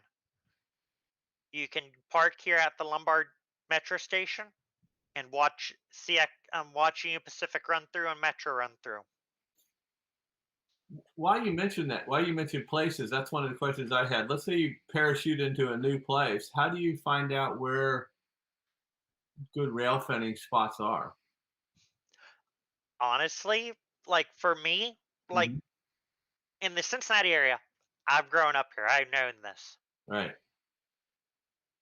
These areas are places I've heard or I've read or I've seen the YouTube videos of. Yeah, you can see this many trains through here. This is a count. This is what this is. Or, as I call it, stupid luck. I stumble upon them and I find them. I mean, this is the main route for the Union Pacific out of Chicago. So it's got to be busy if the line going, and this is the line that connects at Rochelle. So if Rochelle's seeing that many amounts of trains, chances are this place is going to see this many trains. That's another way I find out. I think about it. So it's more of luck plus kind of looking at rail maps and all that. Okay. So Union Pacific freight running out of Chicago, coming out of one of the yards, heading towards Rochelle. And notice in the background there's an NS unit trailing third. Plus the conductor waved at this point, which was really awesome.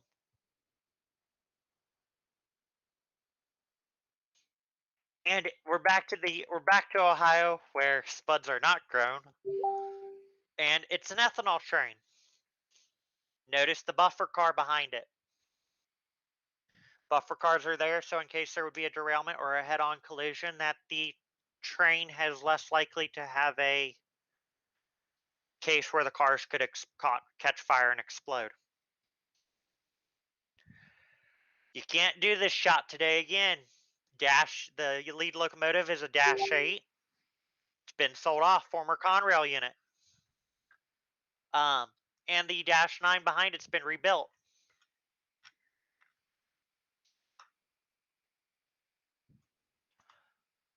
And another one of my favorite shots, this bridge is in between Eaton, Ohio and Camden, Ohio.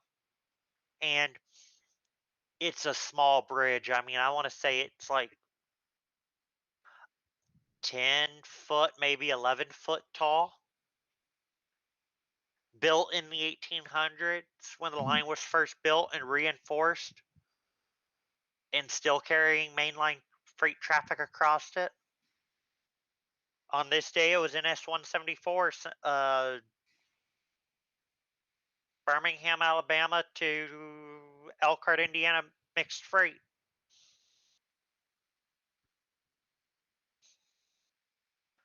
And we have a grain train at Camden, Ohio.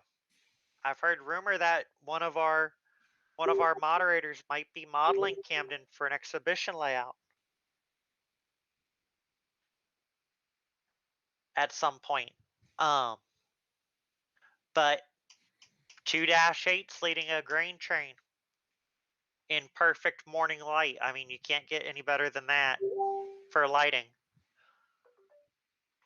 Yeah. But I think your early morning shots and your sunset shots that really makes them stand out. Oh, I'll be honest, the reason most of my shots are that way is because me and the friend that go out rail fanning, in the summertime in Ohio, it gets hot and humid. So we get out early, get out there, and also at the time, NS ran a lot of its traffic at night / early morning. So you could get out on the Norfolk Southern Newcastle district. Yeah. Like you would start at 5:30 on a summer morning and see 10 trains by 10 o'clock. I mean, it was pretty awesome. And nowadays they've changed the schedule up and got rid of trains. And yeah.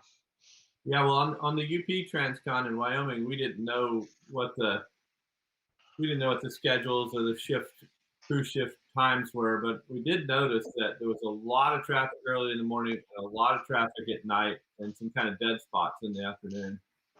That's pretty typical because railroads want their traffic to get to point A to point B either in the middle of the day or leave in the middle of the day or in the evening. So that's what they try to do. Okay. So you'll see a lot of traffic, like at Rochelle and that. It's busy all day because the traffic's coming in. And at night it's busy because it's such a busy artery for Union Pacific. Same with the BNSF Transcon. The BNSF Transcon is one of the busiest lines in the United States, I believe.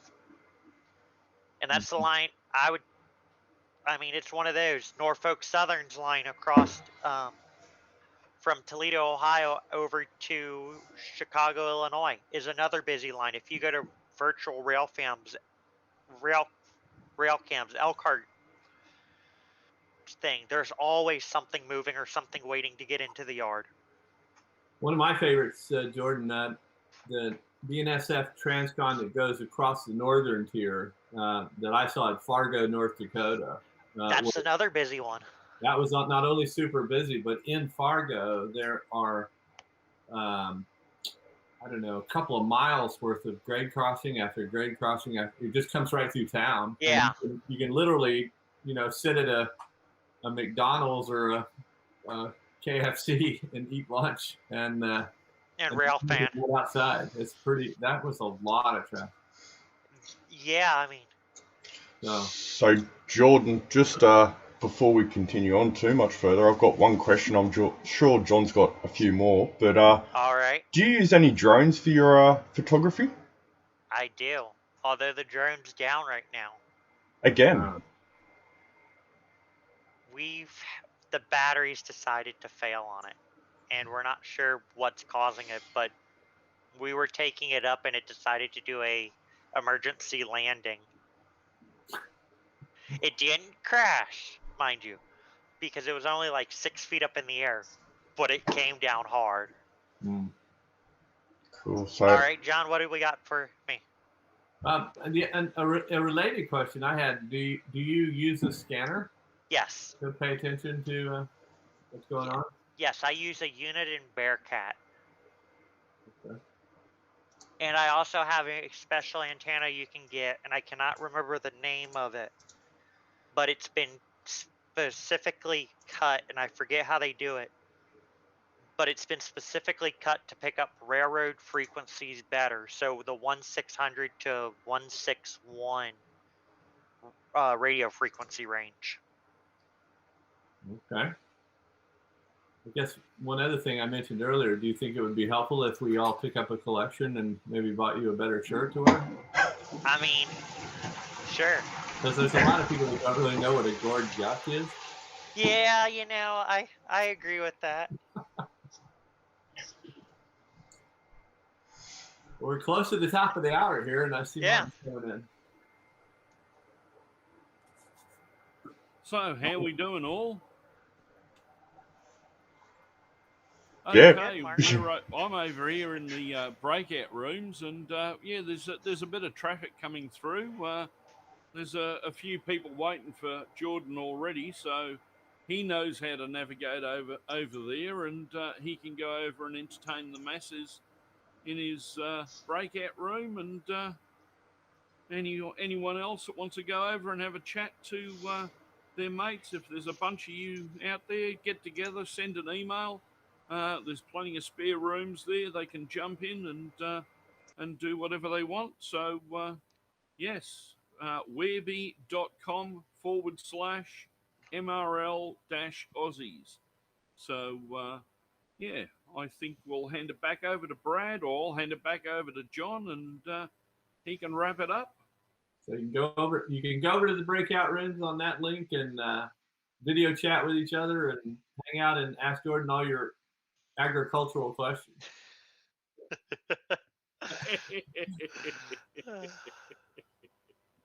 And rail thing. Yes. Well, thanks so much, Jordan. Appreciate you putting that together, especially kind of at the last minute there. We always love seeing your pictures. And we'll see you. We'll see you over in the other room. All right.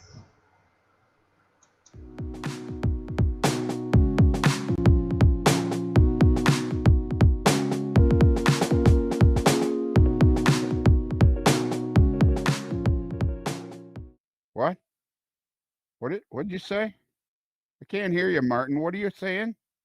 Subscribe? I'm already subscribed to the NMRAx. What are you talking about? I hit the bell. Oh, you want me to tell oh, I'm sorry. Martin. I'm dealing with Martin Jenkins, you know, the wonder from down under. This guy. Anyways, he says he wants me to help you. You're watching the NMRAx, which is freaking awesome. All the work that Gordy and Martin and Brad and Speed and all these guys have done. If you want to watch more of it, what I would recommend is you try your blue shades. Would have been a lot cooler if I did it faster. It should have been something more like this. Anyways, apparently what you're supposed to do is there's a little bell icon, and you hit this little bell icon, and then somehow that notifies you when you get a new video if you subscribe. So you got to hit the subscribe button, then you got to hit the bell icon. I mean, it'd be easier, honestly, for me, as far as I'm concerned, it'd be easier if they just mailed them to you. You know, put them in an envelope, seal them in, take the tape, seal it in an envelope, and just mail it to you.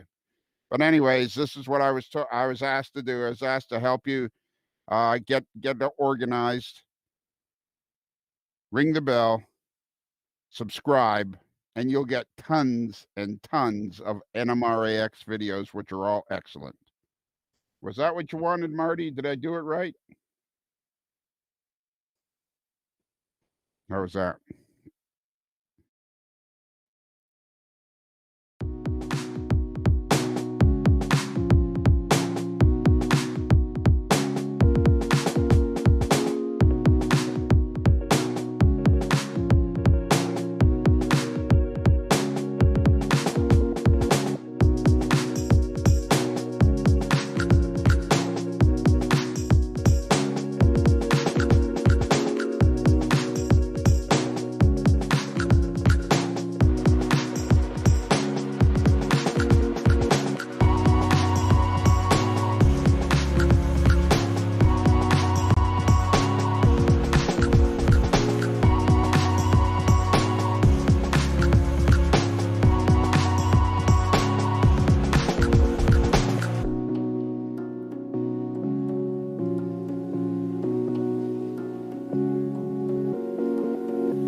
Welcome back, everybody, and welcome back to NMRAx.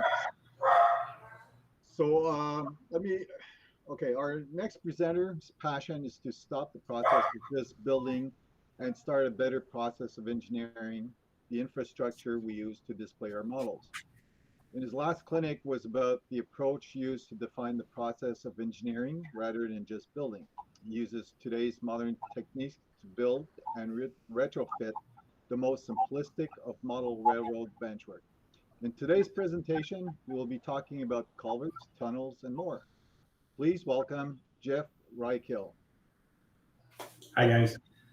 So this is the video that you're about to see is part 3 of the Module 101 series. So let's go ahead and roll that video now, and then we'll come back and we'll deal with your questions. Go ahead and roll Creating the video. 3D objects for modern railroading is a lot of fun. Learning how to create them with 3D computer Greetings and creative welcome to design. part 3 of our modular system. As you can see, we now have a new module that we need to deal with. In this case, we're going to be doing some tunnels and some culverts. A couple things we want to look at here is we want to make sure that we go through the process of doing it correctly while still maintaining the strength of the entire system. We'll show you how to make the cutouts for your tunnels in 2 different ways. We'll show you how to use the story stick like we did in our elevation modules to use this and keep the same elevation on both areas.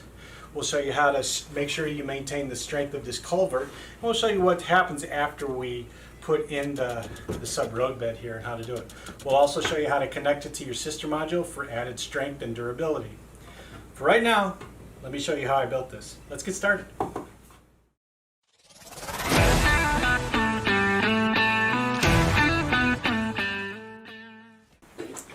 Okay, I brought out all the material I'm going to need to build the next module in the set. In this case, the sister module to our current elevated module. And as you can see, the pieces are a lot wider, they're a lot heavier, and in this case, the weight's going to play a part, but we're going to strip most of that away.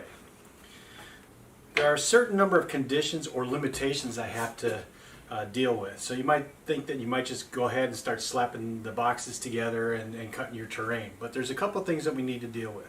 First of all, the sister module. Well, this is what we're going to be butting up against, so we're going to have some conditions associated with this. The first one is the terrain. Obviously, the terrain on the corner side here is going to be a little bit different. We're going to have to deal with that. So what we want to do is make a mirrored set, and that's going to be our starting point. The second thing is the track plan. So the track plan is a given.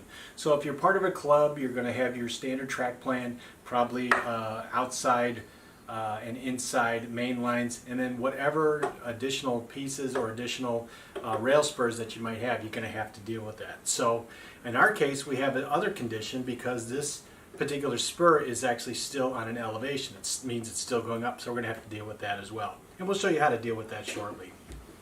The next thing you're going to have to deal with is called the track line. Since we're going to be making some terrain out of this particular module where the terrain is actually going to go under the track line, that creates a weak point. We'll show you how to deal with that. Also, we're going to have to deal with our tunnels and our heights. The other thing that we're going to have to deal with is how we're going to transport this. Now let me kind of clarify this. The taller it gets, which is what we're going to be doing here, depending on how you're transporting it, will actually determine how tall you want to make it. If you want to make it 24, 25 inches tall, that's completely up to you. But our transport cases limit us to a 16-inch height from the bottom of the module to the top of the terrain. So we're going to have to take that into consideration. Also, because you're going to be dealing with a lot more wood here, you're going to be dealing with a lot more weight. So when you go to a show or you're going to be setting this up, you're going to have to deal with the extra weight. So we'll show you how to deal at least with some of those. Other things that are also associated with our conditions are if we're going to use backdrops, how you're going to wire it, your electronics, if there's any electronics on the inside, and maintenance. Maintenance plays a factor here because now we have tunnels. How do you get to that in case there's a derailment? How do you get to that in case you need to do track cleaning and so forth? And then obviously the last piece of the puzzle is what happens on the other end. If you're part of a club, do you have to deal with those conditions as well, such as a 5 and 7-inch main line? If those are a requirement, you'll have to account for those. So before we get started, we're going to show you what we did with this and show you those conditions specifically, starting with the front and the elevations. So let me set up the camera a little bit differently. We'll go from there. Now, if you remember when we were building the sister module here originally, we had a couple of elevations that we had to deal with. The first elevation is literally listed in black, and I've taken the time to create the lines for you so that you can show you better. The upper elevation is listed in red. So that actually shows what's going on here. So our first elevation is our black one, and our red elevation is for our spur module. And every location of where it intersects is how I determine where to make the cuts for our elevation. So that's condition 1. Now you see that the elevation does not level out. So when we get to this point here, we just can't go straight. We're actually going to have to curve it back to where it's at a level elevation. We'll actually just use the same reference line as we get there. The second piece is where we're going to start here. This is our first reference point. So we're going to start at this point here, and we're going to make our sister connection point, and then we're going to start to build off of that. So we're going to reset the camera and show you how we get started here. So let me move these out of the way just for a second. So we're going to get started working on our first reference face. Now, I get a lot of questions about these block corners. Since these block corners are literally what's going to be used to generate our 90-degree angles, I get a lot of questions on how to make them. So before we kind of get started on this, let me show you how I make these.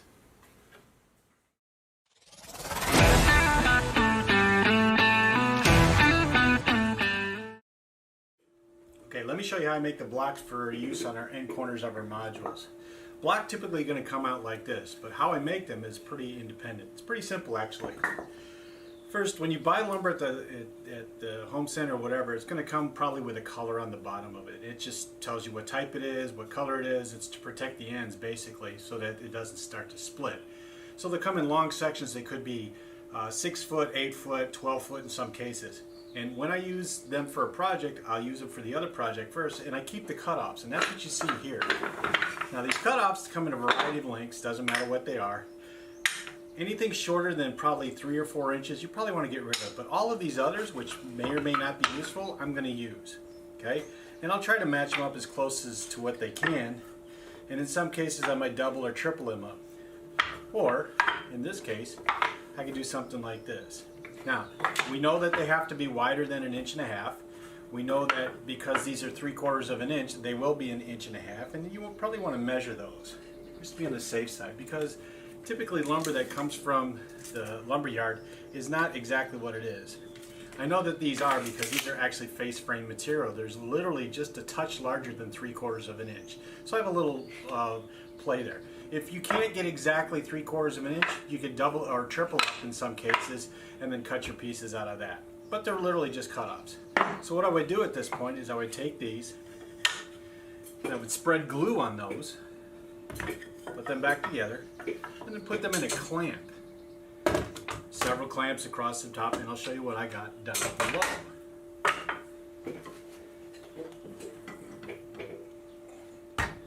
Typically, I would make a bunch of these. Now, these came off, all of these came off of another project. All I did was cut them relatively close to the same size, and I cut them to fit, and I put them in a clamp. And we'll see what they look like here shortly. Once you fit, it's going to look like this. And they're pretty wide right now. Right now, they're just a touch over 1.5 inches this way, and literally 1 3/4 on this side. So I have some room to play here. A couple things to keep in mind. You want to make sure one edge is pretty flat. The best way to do that is to put it on a dead flat surface and identify that this is the flat side. So I might just mark that as that's my reference point. I'll do that on all of these, make sure that they're relatively flat, because wood has a tendency to curl and cup even when you glue it. Check it and identify for flat and just kind of move forward. The next thing you have to do is you have to deal with the edges. We have to make one side absolutely square. And I'll go ahead and grab my square here. And I have to start at that point. Now, when you get this from the lumber yard, this edge may be square, it may not be square, but keep in mind you have all these glue marks to deal with. So I'm just going to kind of look and see what I got for square. That's not too bad, but there's still some undulations and so forth. So we need to clean this up. There's 2 ways to do this, okay? You can get some sandpaper and sand it, which is one possibility. Or I can use what I have over here, and it's a joiner system. So we're going to use that first, but I'll also show you how to do it manually if you only have a table saw. So the first thing I want to do is get rid of all these glue marks. I could scrape it off, I could sand it off. It's just got to be relatively close. So we're going to do that first. Okay, let's go through the process of how to take care of squaring these up to 1.5 inch square. I have both the one that I've cut at the joiner, and I'm going to do that one first. But then I'll also sanded down this one here, and you see that this side is clear and this side still has glue on it. It's just because when I did it sanding, that's where it's at. So we're going to use that as a reference face. So let's go ahead and do the square one first. So now I have one square edge. Okay, so this is the bottom, this is the side, and so forth. I find the square edge, that's the one I'm going to reference off of. The first thing I want to do is I want to cut off this glue marks right here, and I'm just going to bring it over. First, make sure your blade is up just above the wood line. You don't need to get it exposed higher or lower, just only what you need. Second, make sure it's absolutely sharp. You want to make sure that the blade itself is doing all the work. I'm not going to quite put this to 1.5 inches. You would think that you just want to go right to 1.5 inches and go from there. That's not what we want to do here. We actually want to go a little bit longer because we want to dial this in dead perfect. I'm going to let my table saw do the work, so there's no reason to try to cut it off in one big strand. Right now all I want to do is take off the glue marks. Let's go ahead and do that now.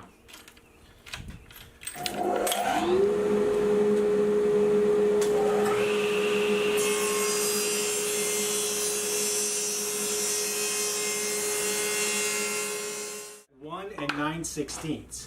Okay, the reason I'm doing that is because if you take a look along this fence line, I've lost any gap that I've had. And that's perfect. We'll go ahead and cut that, and we'll also cut this at the same time.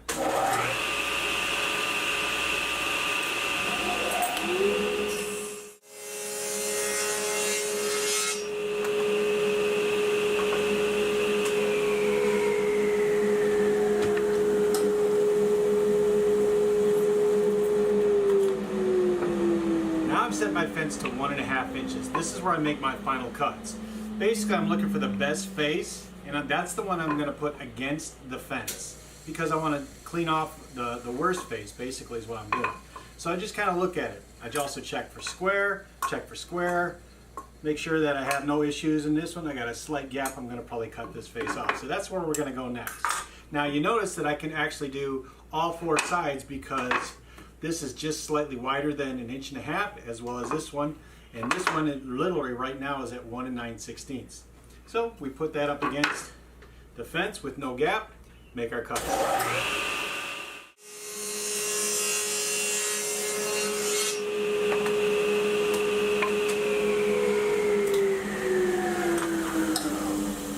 And with that, accurately tuned 90-degree cuts, both sides. And you tell us which one was done with a joiner and which one was done manually. I can't.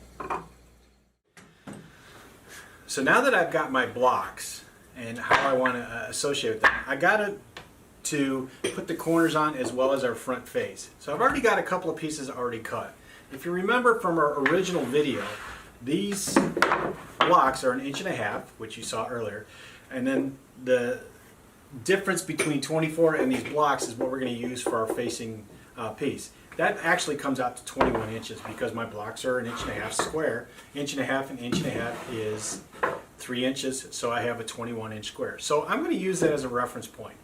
So I've cut a piece of plywood at 21.5 inches, which is fine. So first thing we're going to do is we're going to place it up against our reference point on the sides. Second thing we're going to do is we're going to identify the blocks on the front and on the back. Now obviously we don't need a full height 16-inch block on either side, so we can use one of our other ones. Let me bring a couple of them out. So if you remember from the video, don't throw these little blocks away. These little blocks can be useful. In this case, a little 4-inch block works perfectly right here. So we're going to set that one in place. The next thing we need to do is we need to make a block on this side. So we'll find one that is relatively the same height. This one's got a little chip on the end, so we'll just reference that. So now, with that in place, I've got my piece where it needs to be. Okay? The next thing I'm going to check is how well this face sits against this face as it's sandwiched up.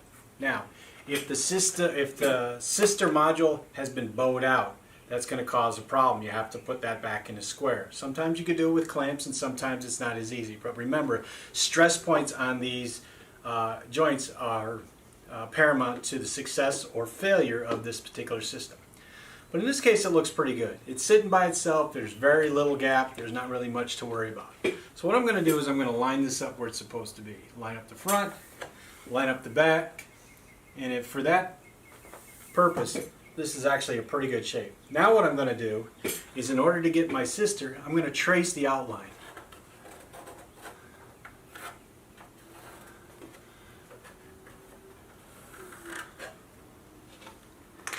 And and that is the outline that is traced. Now this is what I'm going to have to cut. Now keep in mind, there's two flat pieces. This one here and this one here. Okay, that corresponds to the upper portion of the sub road bed that I got here. So I'm going to have to remove that when I go through the process of cutting this out. And that's fine. It's very easy to do. All I have to do is take the difference, bring it back over, make sure it's parallel, and I should be just fine. Also keep in mind that this particular spur has an elevation on it. We're going to have to deal with that. So you may have to make a slight variance in your cut line, but that's you could do that with a wood rasp later. So the first thing I want to do is get this piece cut out, or at least aligned, so we're ready to go. So those two pieces are ready to go.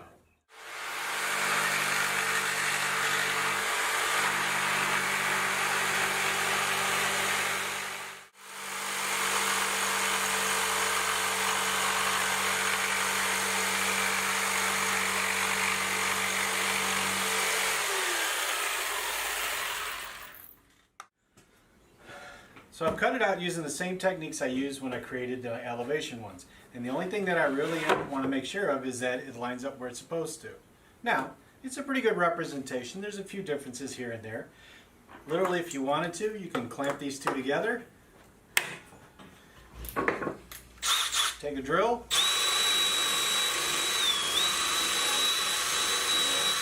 And sand them perfectly. It doesn't matter that much because scenery material is going to go on it anyway, but for right now, we're in a pretty good spot. So that's our first cut. We should be, the next thing we need to do is to mark for our legs and mark for our joinery.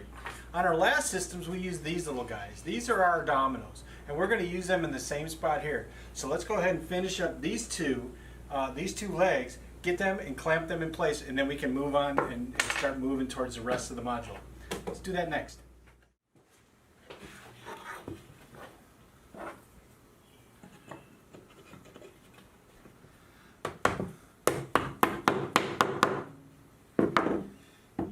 Okay, with my joinery and my dominoes in place, I'm ready to start making a connection to my next system. And it actually works out pretty well. Now what I can do is I can start the process of doing my next front and back board. Let me get a couple of them out here. The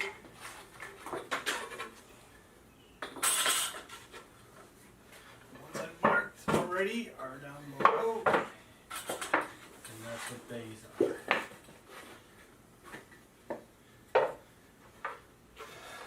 So what I've done is I've taken the time to mark the front of them, and I'm going to reset the camera so you can see what's going on.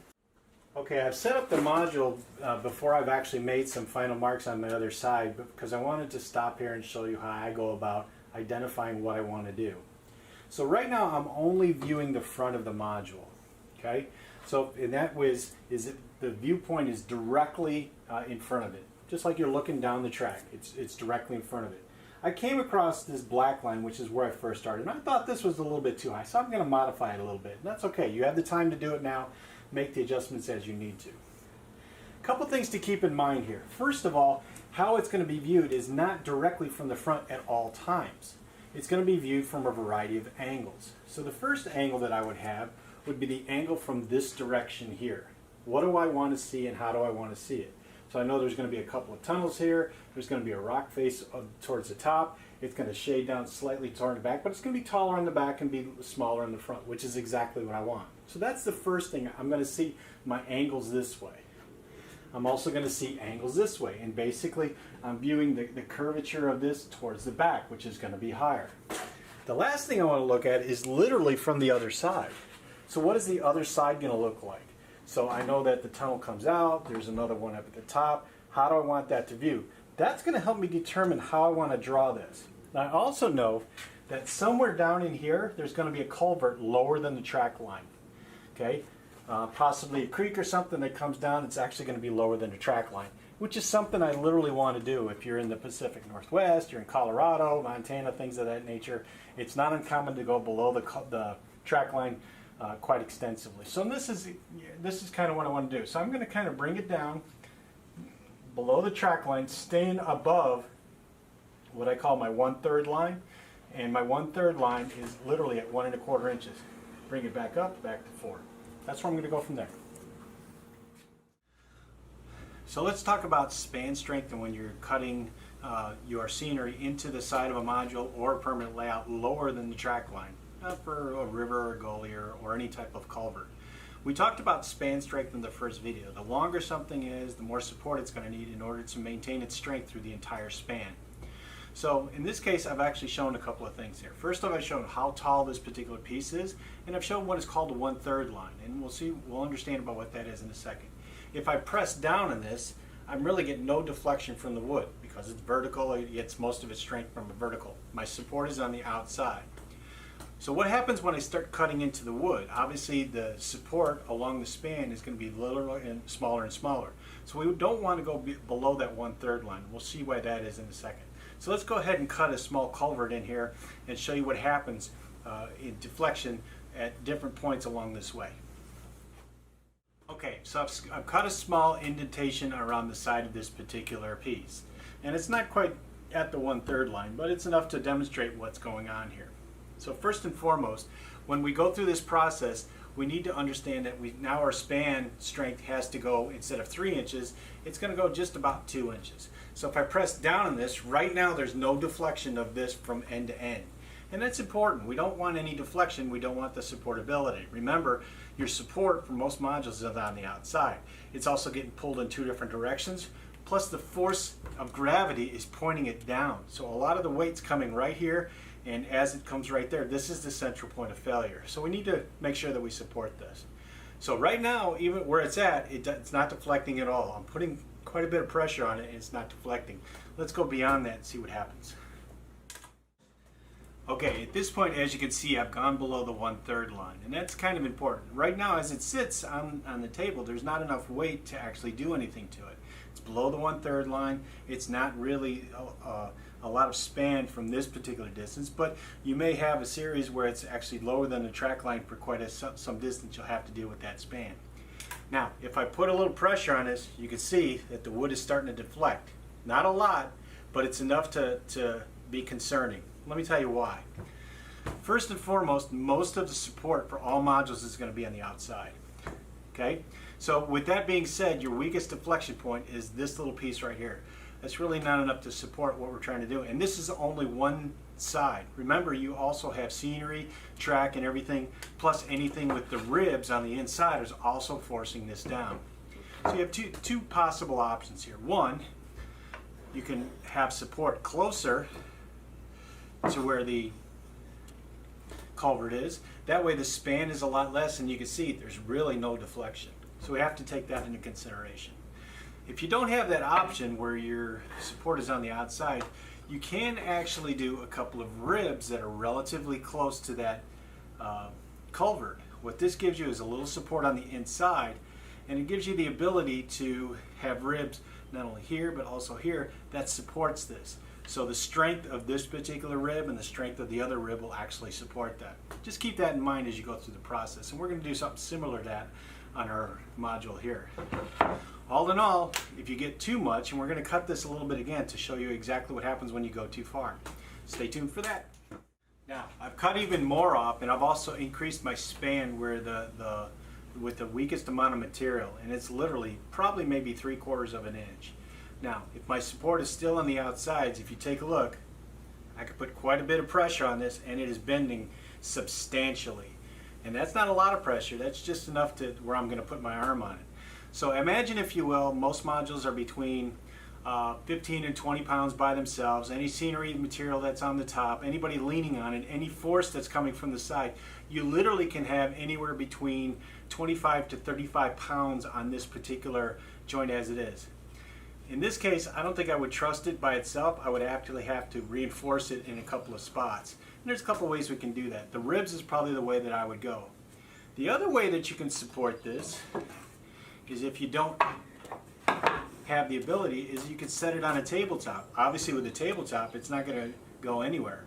So if you have that ability to put it on a tabletop, you could go literally as low as you want, but I don't think I'd go anything less than 1/3 anyway.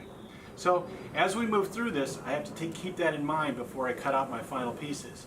Remember, I'm going from a tall piece actually down below the track line and back up again. So there's going to be a lot of weight for that particular piece. So I'm not going to go below that 2/3. So this is where I am with my terrain arrangement in this particular module set. It's going to start out at 4 inches. I've changed my mind a little bit to have a little more down facing on this side versus the other line. Brought it up to about a 12-inch span, and then it goes down abruptly below the track line again and then back up to where it needs to be. Now, you'll see that I've created a support here and I've created a support here at this 12-inch mark. That support is literally we're going to create our first 2 tunnels, and we'll show you about that once we get to the track plan. It's then going to come across the center of the module where they meet, and then it's going to drop sharply below the track line. And this span literally it's going to take it down to 2.5-inch mark, but it's going to be kind of moving up from there. So I put a support on either side of it that will give me the support that I need, which is greater than the 1/3 that it's going to be. So I'm not going to have any issues with it deflecting or crushing around in the center. However, before I start cutting this all up, there's one thing I need to do from the last module that I needed to drag over. Let me set that up and show you. Okay, before I get too deep in it, or before I start cutting any of this material, there's a couple of things and a couple of conditions I need to account for before I move forward. I can't just cut this and cut the other side. I have to deal with these 2 pieces here, which is the second of our conditions. We have to deal with the elevation of our track line at this point. Typically in the woodworking arena, it's called a storyboard or a story stick. In this case, I put the story stick literally on the module itself. It'll be painted over later. Now, if you remember, the elevation is still going up there, and I have to account for that. So I'm going to draw that elevation and basically then come back towards the center. So here's the first thing we're going to do. We're actually going to take our rule and we're going to generate the lines on either side. Let me go ahead and do that now.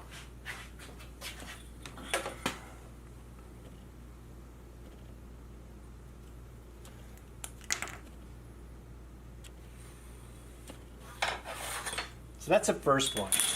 The second one, instead of trying to figure out all the math on it, I'm just going to use the ruler again. I have a 24-inch ruler. You can use any straight edge you want. The ruler seems to work out pretty well. All I'm going to do is I'm going to line it up about a foot in and then just drag it on over.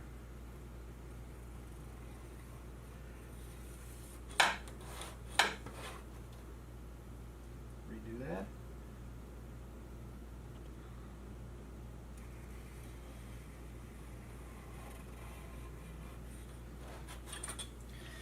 Now, I'm able to capture elevation in each one of these because this is already identical. Now, if I wanted to, and this is what I'm going to do, I can continue this elevation all the way across the top. But I'm going to stop literally behind this spot here and basically go back to elevation 0. What I mean by elevation 0 is that it comes back to go to level. All I need to do is follow along with my ruler to where I think it needs to be. And as long as I cross that point there, what I need to figure out is my elevation going from this way. And all I'm going to do is measure from here to here and then from the other side and just bring up my access point, which will probably be somewhere right there. Use the same techniques for a rise as you do for a leveling out or a decline. All I need to do is account for that, and then I'm right back where I need to be. Okay, I've gone through the process of cutting all my holes, so let's take a look, see what it looks like. So now that we have our front contour actually done, I'm going to save this piece here. So I'm actually going to use this over in this section here. So I didn't want to cut the other ones until I was ready to do. So there's no point in cutting a brand new board because I could actually use that one there. Now what I need to do is I need to cut my center sections just like I did on the first one. I wasn't going to cut them until I know exactly what height I'm going to need to. So it's actually going to kind of contour down from here. Now I could use one or I could use two. It's completely up to you. I'm going to use two here because I want to have the opportunity to have legs in here like we seen from our first videos. We could put the 1.5-inch legs in between and that'll work out just fine. My next thing to identify once I get to that point is identify the ribs that are located here and the one that's located here, as well as the two located here and here. Those are going to have contours that are going to be really high and then come down pretty low, as well as inside here. That'll determine what my last one's going to look like. Same thing holds true here. Now, we have our topography for our spur line. We also have our topography for our main lines. I'm going to use the same techniques by identifying the sizes to cut those, but I'm not going to do that first. The first thing I want to do is get all these ribs in place. So the next time you see that, I'll start with the ribs.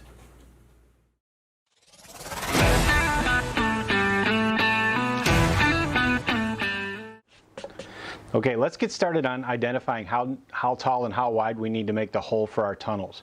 This represents the bottom of the top of the module where actually the sub road bed sits on, and that's just a given or a plate that we can use to get our reference points.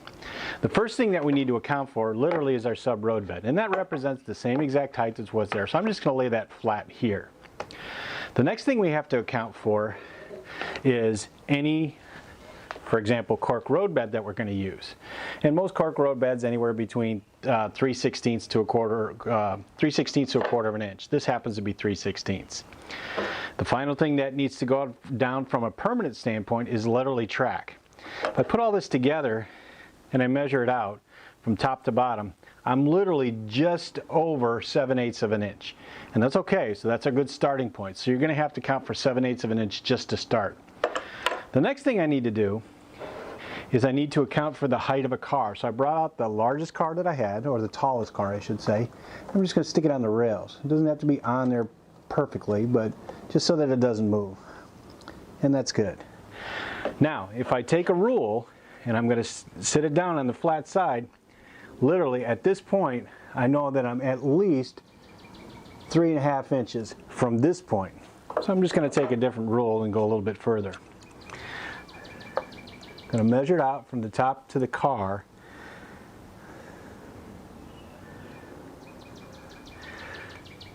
And I get 3 5/8 inches.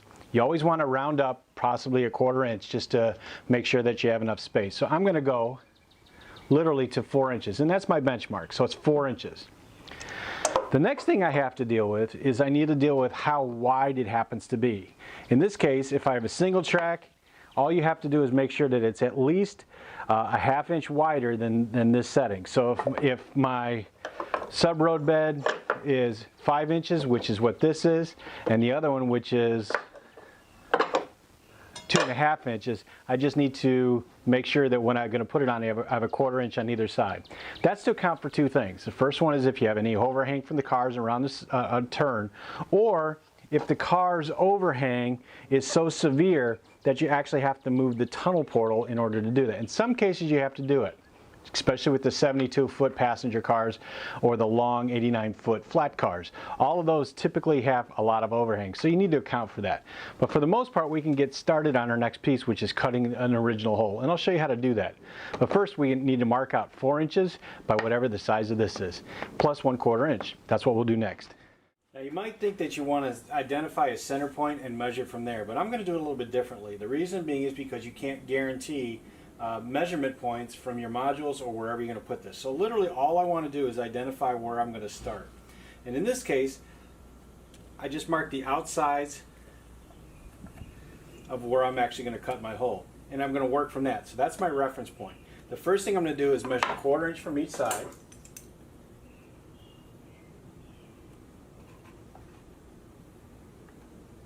And I'm going to strike a line at a 90-degree angle. And I'm going to do that for 4 inches.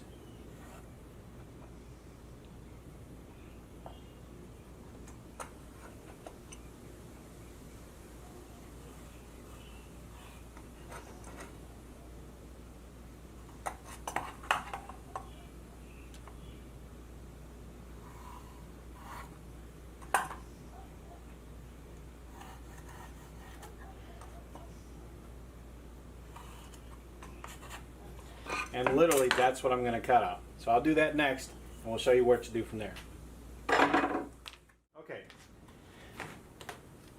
Okay, so I finally cut out my hole the way that I wanted to. A couple things we need to do, and I'm going to show you actually up on the module itself. So let's say this is our rib or our sub road bed that is currently in place. The easiest thing that has to do is all we need to do is to align it to the top, center it, and I'm going to get this out of the way temporarily. Now, how do you secure it to the top? Well, the easiest way to do it is with a scrap stick, maybe a scrap piece. Make sure that you have enough on both edges. Put a couple of screws and some glue in, and that's really all you need to do. Very simple to do. And then from there, all you need to do is draw your terrain. A couple things to keep in mind here. make sure that this width is actually 1/4 inch on either, up to 1/4 inch on either side of the opening to make sure that you have a little bit of playroom, and also make sure that what it's sitting on is flat. Okay, I've clamped the 2 boards together on my flat surface, and I've literally put these little ribs inside here, and they're actually screwed and glued in place, and that'll hold it for what I need it to do. Now if I turn it around, you can't really tell that this actually was cut into 2 pieces.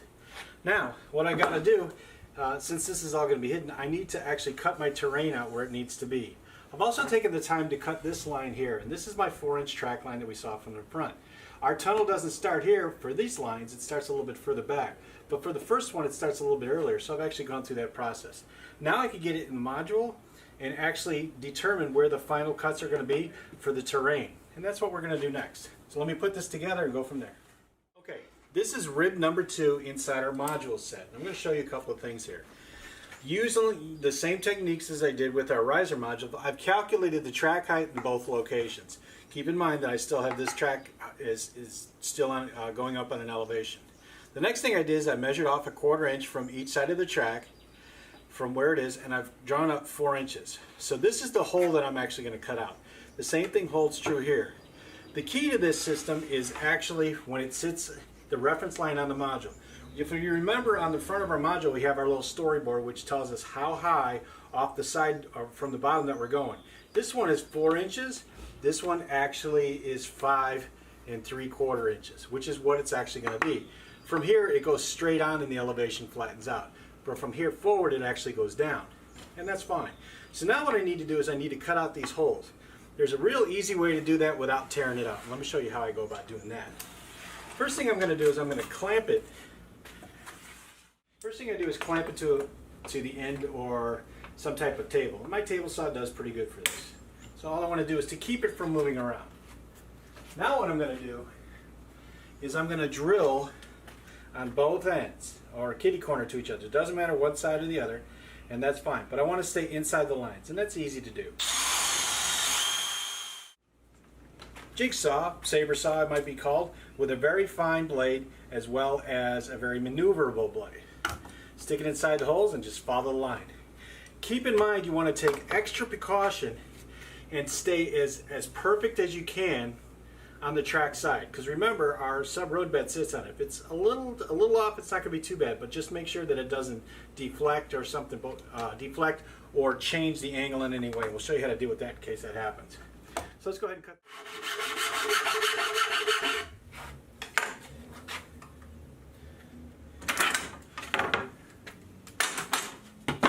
We're ready to go. So we have all the pieces for our module and separated out here. Here's all the cross members.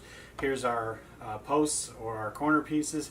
And there's a bunch of pieces over here. This is actually cutouts. This is extra weight we didn't need in the pieces. And there's some cutting holes, different sizes, and in some cases we just cut strips out where we didn't need to. All of this adds up to about 5 or 5.5 pounds. That's just extra weight you don't need to carry around. So the next thing we do is that you can see where I've actually taken weight out. I've cut holes in various spots. I've taken out the bottom, which we don't need to worry about. It doesn't take away from the strength of the piece, but it makes it a lot lighter. This is probably maybe a pound lighter than it was earlier, so it's pretty light. So now what we need to do is go ahead and assemble this, and then we can glue and screw it all together, and then we can deal with the next part of it is putting on our ribs and finally our sub road bed. That's what we're going to do next. Okay, we got the module all put together. It's all glued up, it's all screwed up. All the ribs are actually in place and are all very solid. As you can see, the holes have been dug out and it has its first sanding. And I've adjusted it accordingly in a couple of spots and just resanded. I may have to touch that up later. Now what we need to do is we need to go ahead and put down our sub road bed. I cut a couple of pieces a little bit longer than what I need, and this is pretty much a straight shot, but if you remember, there's going to be an elevation change here. So just like we did with our riser module, I have to cut a relief inside this particular sub road bed so that I can go down a lot easier. Once that's done, we'll screw everything in place, shave off the ends. Okay, so we finally finished up our module here. We've actually installed the sub road bed, and we sanded down the sides so that they're actually flush with the end piece here. And we'll see why that's important in just a second. I've actually gone through the process of making sure all of my alignment is good, the screws are all tight, everything is where it needs to be. Now it comes time where we need to connect our sister module to it.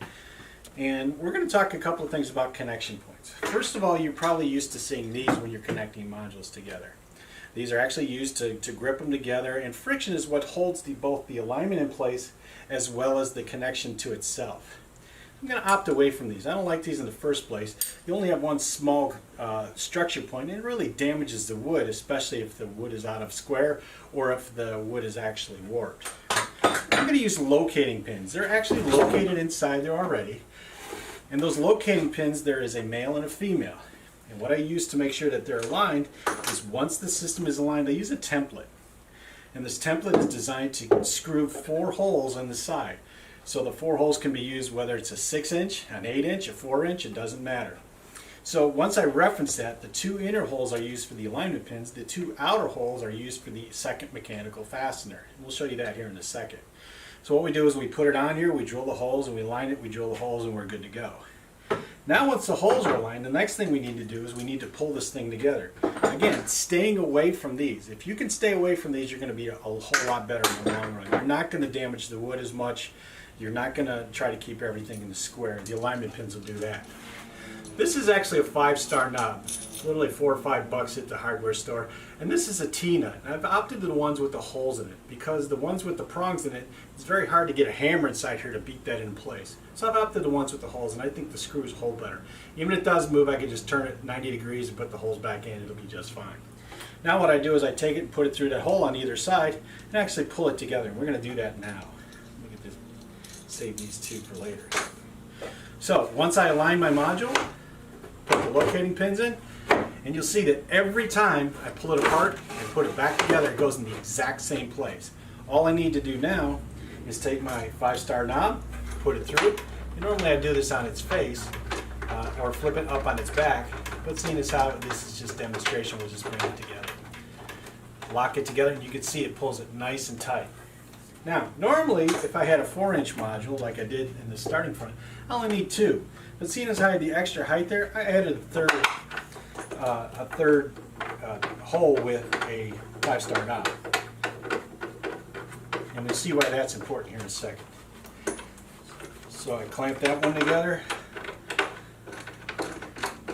clamp this one together, and I'm going to bring my cell phone out here in a second. We'll show you how tight this actual connection is. And there's a reason for this. So now, it's connected, and literally it's like it's one piece. And I can lift up one side and the whole thing comes up like it does normally, and that's fine. But since I have this thing nice and tight, I'm not going to need a knee for those 3-inch pieces. Those locating pins assure me that every time I put this together, it goes back in the same spot.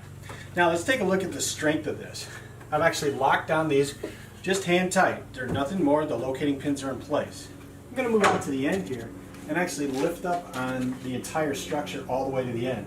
And as you can see, across the entire 8 feet, there's very little to no deflection across the 8 feet. I can see down the side here, and maybe there's a 1/16 to 3/32 of an inch deflection from the front. That's pretty strong to begin with. Also, if you look at it, I can lift the whole thing up at one time on either face. 2 guys can actually flip this around like with a baseball bat. It's very light, it's very strong. So when working from this side, this is about a 19-pound. This one is about a 13-pound. And the difference is actually in the weight of the wood more so than anything else. Now, I'm going to bring it out to the end to show you the linear strength of this. And let me go ahead and move the camera here. So as you can see, the front is still on the table, but the other side is literally 7/8 inches off the end of the table, and there's no deflection whatsoever. I can even put a little weight on it, and I have more of a balance issue than it would be as far as the thing holding up versus the connections coming apart. So we're going to tell you that's extremely strong. The only thing I need to do now is we're going to call this module done from a woodworking point of view, or from a fabrication point of view. Now we can put on our track, our road bed, our track. We can start cutting our holes for our wiring, as well as we could start our scenery. But that's another clinic. So Until that time, we're going to call this part done and I can start working on the next one. The next one I just do the same process as I did before. I create my story stick in the front and I just keep moving down the line. So until next time, we're going to call this finished.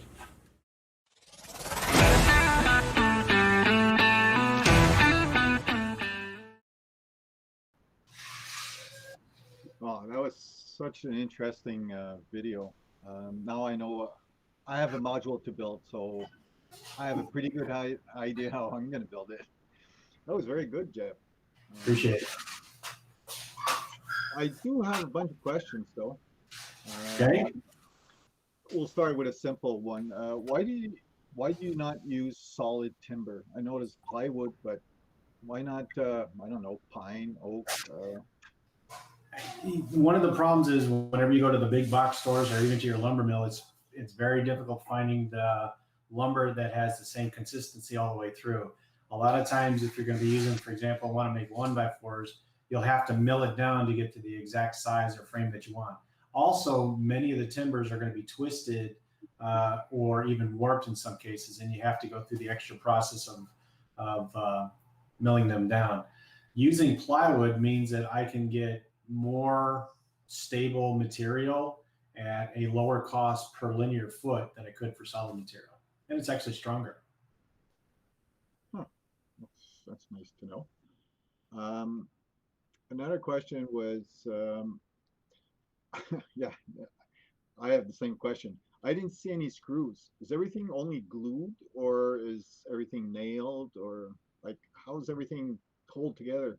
So short of pocket screws, and the pocket screws are only used as clamps, there's no other screws in the system. The entire framework is actually screwed from the inside out, which means that you get a better visual point. Also, screws don't have a tendency to pull out over time. As modules get moved around, those screws tend to loosen and eventually fall out. So I don't use them as much as as much as other people do. I only use screws as clamps. The glue does the 90% of the work. Oh, makes sense. Another question. Do you paint or seal your modules? I always paint them even before I do any of the track work and so forth. Wood, like most materials, is still sort of a living mechanism. If you don't protect it, the moisture content that gets into the woods and temperature, humidity has the tendency to expand and contract. And literally that's what warps modules. So you want to protect the wood even before you do your scenery work.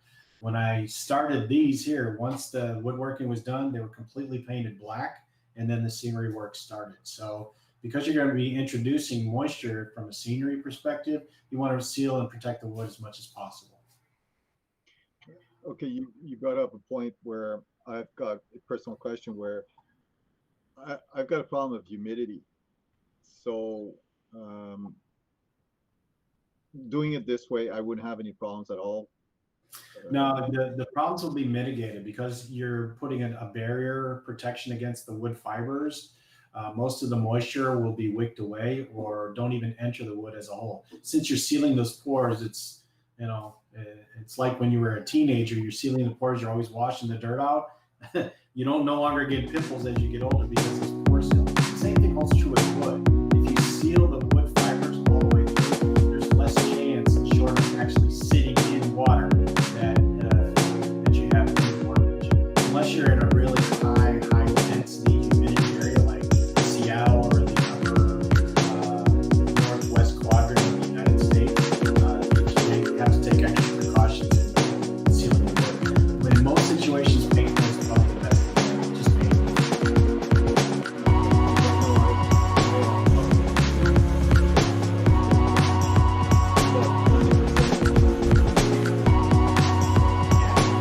Painting the wood, actually, once it's in place, painting it, that'll mitigate pretty much all of that.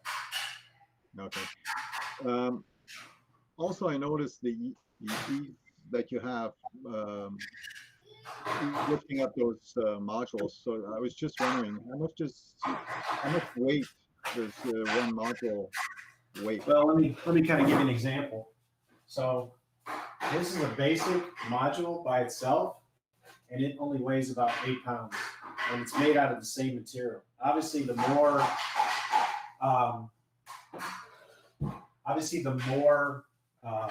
height that you have in it is the more as a weight it's going to be. So I'm going to bring the camera down and kind of show you where these modules at that you saw in the video are now. So this is the tunnels and culverts module that you saw earlier, and it's already begun its detailed process for scenery. And this is the left-hand side, and I will try to keep the camera as simple as possible. And as it kind of creeps up and over, this is the culvert side, which you saw earlier.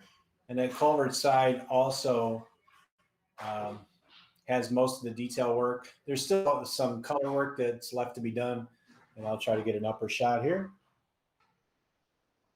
So the culvert work needs to be done still, as well as some of the work around some of the detail work. So that's the one that we worked on earlier. The opposite side, the risers and corner module, which is this one here. So it literally is the sister module to that. It's also receiving its detail work as well. So that's kind of where we're at in the process as of right now. And there's a third module, which is literally back here. I'm not going to go back that far, but that third module already is receiving its detail work as we speak. There's a little bit of electrical work that left to do, but for the most part, these modules are pretty much done. They were started, the first one was started in February, the second one started in the latter part of April, and now in August, they're nearing completion. So a lot of work over the last 6 months. I presume you must move those modules pretty often. And oh yeah. So by having all those pieces glued, do you have any problems at all? Pieces being unglued, or like I don't know, with humidity or. No, actually, I'm actually, if you really wanted to do them, and just even I could spin them around here with no issues. They're that strong. I can lean on them. They're very, very strong. So they're very light, and the techniques that we use to build them with the dominoes, as well as the construction techniques and the modern day glues, they're extremely strong. You don't break the wood before you break the joints. Another question would be, how do you do curves with that? So you can do curves. There's a way to actually use thinner strips of plywood, and you can bend them around to form and actually wet them. And as they dry, they maintain their form with the glues and so forth. You just need to create a template pattern in order to go around those curved structures. The rest of the joinery works the same way. So if you wanted to go, let's say 90 degrees from, in a nice curve, I just get thinner strips of plywood, apply glue between them, bend them around the form, and then once it holds its shape, cut them to fit, and then they fit inside their joinery like they would anything else. It works well. I've used that process before. It works great. Well, definitely, it's very interesting. Now I'm anxious to start my little module that I want to build. And if I have any questions, I'll definitely check you out. I'm always available. You can find me on Facebook. I have a Yahoo address. I mean, I answer all day long. And obviously, I have the technology to kind of show you guys what I need to do. So if need be, just get a hold of me. We'll go from there. Okay. So I guess we're coming at the top of the hour. I don't see any other questions right now. Let me just check. This is YouTube. Let's say Facebook. No, that's about it. Yep. Sounds good. We're good. Okay, before you go, Lloyd, I'll just jump in and do a quick announcement. Jeff's going to come over, hopefully, to the breakout rooms. He's got a little group there.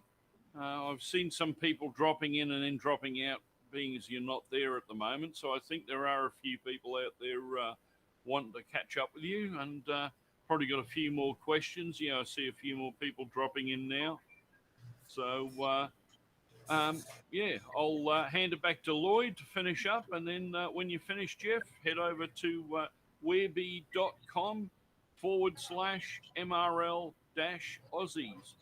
And there'll be, there's people in your room already waiting for you to get there. So I'll let Lloyd wrap it up, and I'll be back later on.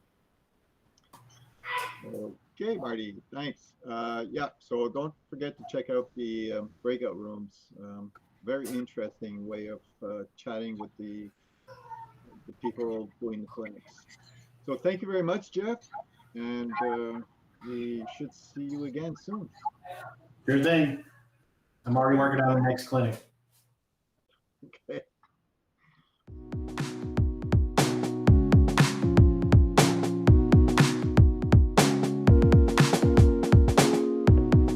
Hey, I'm DeBob from DeBob Zen Scale Man Cave, and you are watching the NMRAx YouTube channel.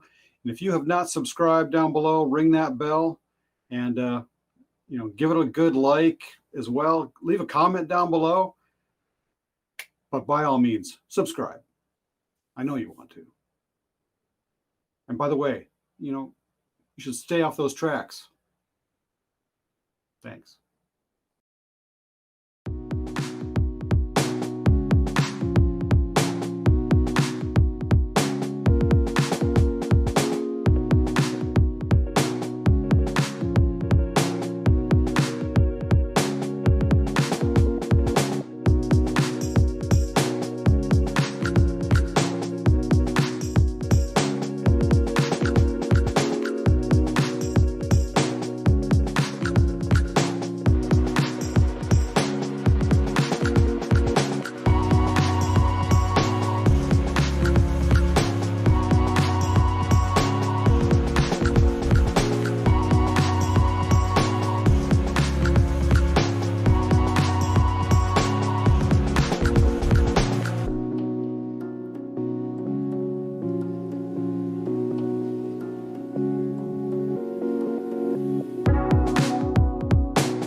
Well, welcome back, everybody.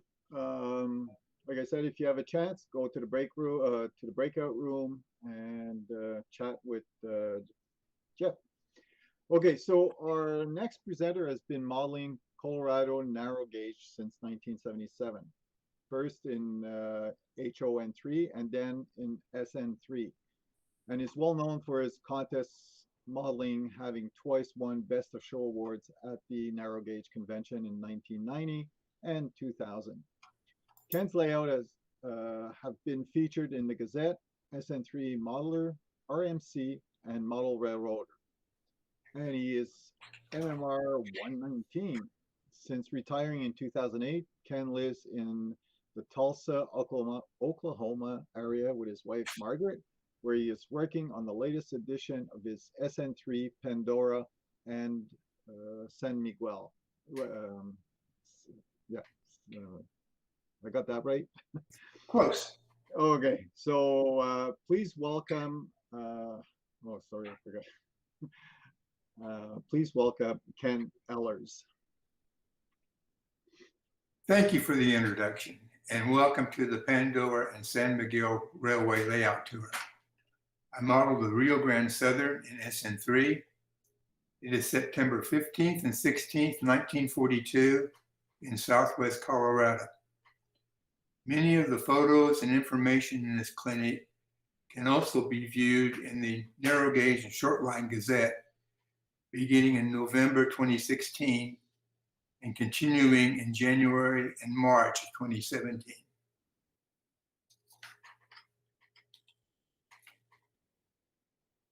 The Rio Grande Southern ran 162 miles from Durango to Ridgeway, where it interchanged on both ends with the Denver and Rio Grande narrow gauge. And you'll notice it's tucked down in this little corner of Colorado and in the San Juan Mountains. Train room is located upstairs. All of the wood and plaster and tools have to go up those 18 steps to reach the train room. The entrance is a duck under with a clearance of 66 inches, so I have to bob my head just a bit to get in and out of the train room.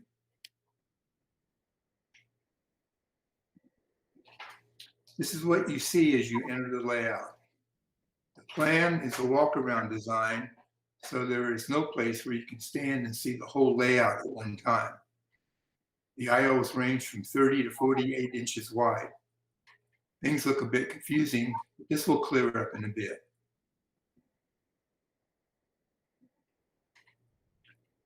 When we retired to Tulsa, Oklahoma in 2008, we built a house with a train room. The train room is 23 by 23 and a half feet, or 540 square feet. If you're familiar with my old layout, this is exactly twice as big.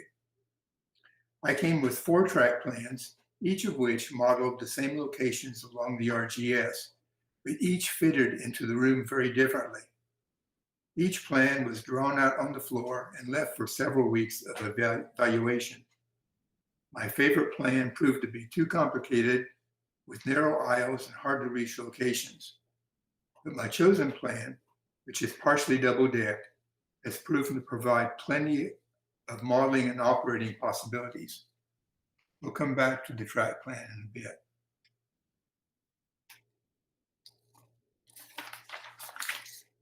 Because I've built several layouts, some people seem to believe that this layout just popped into being. No, not at all. Here's what it looked like in the beginning. The lower level benchwork is L-girder, which allows the fascia to flow gracefully around the room. About half the room is double-decked. The upper level is simple 1 by 2 inch framing, supported by steel L brackets that are bolted directly into the wall studs. These brackets were installed upwards so as not to interfere with the lower level backdrop.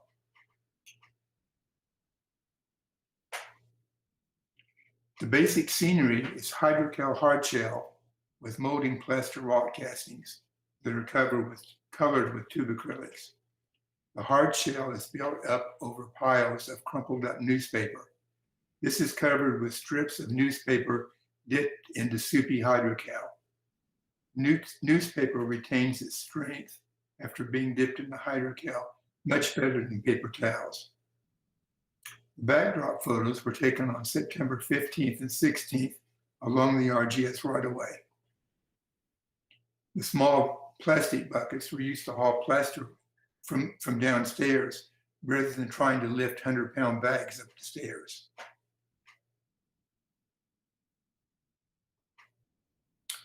Mini clinic number 1. There are about 4,000 bottle brush trees on the layout. To make mine, I cut jute twine into pieces and lay them down flat on newspaper.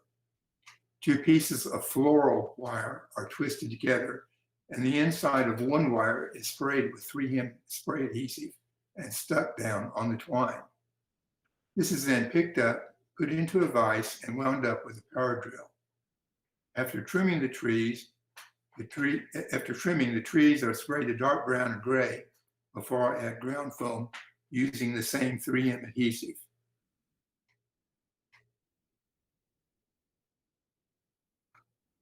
Now let's take a walk around the layout. We'll begin at Ridgeway, and then we come around to the San Miguel River and Bilk, Vance Junction, Pandora, Butterfly and the Butterfly Trestle, Ophir, the Matterhorn Mill, Highline, and then we cross over the Duck Under, and we are on this side over here with Lizardhead Pass and Burns, which is the last town before we get to Rico. Rico has access from both sides. There is also a swing gate over the entrance on the north side of Ridgeway, which leads to visible staging, which represents the interchange with the Denver and Rio Grande narrow gauge. The swing gate stays open almost all the time, so no one has to get down and crawl to get into the layout.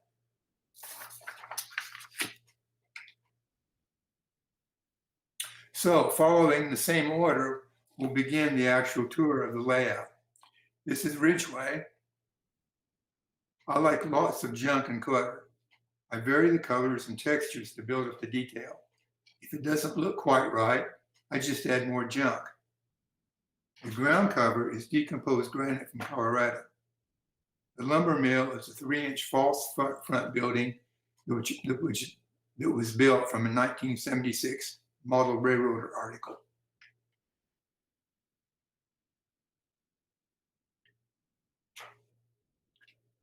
There are over 130 model structures on the layout. 30 of these are craft kits and 100 are scratch built. The track is hand-laid Code 70 on commercial homebed. Turnouts were mostly built at the workbench using fast-track jigs.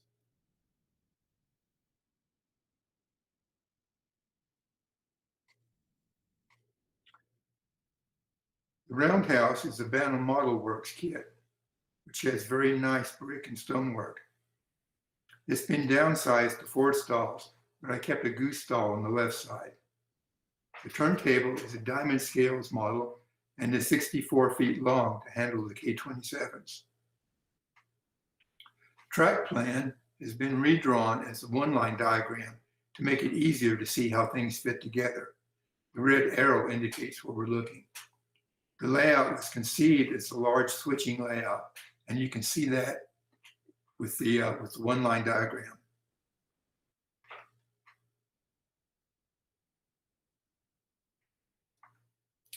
The depot is another bandit kit that has been shortened by 4 inches. Shingles are cedar, peel and stick instead of the bandit paper shingles. The concrete platform was hydrocal poured in place on the layout. There are a surprising number of nice figures available in that scale. Many of them are from June's World Figures, and some of them I've painted myself.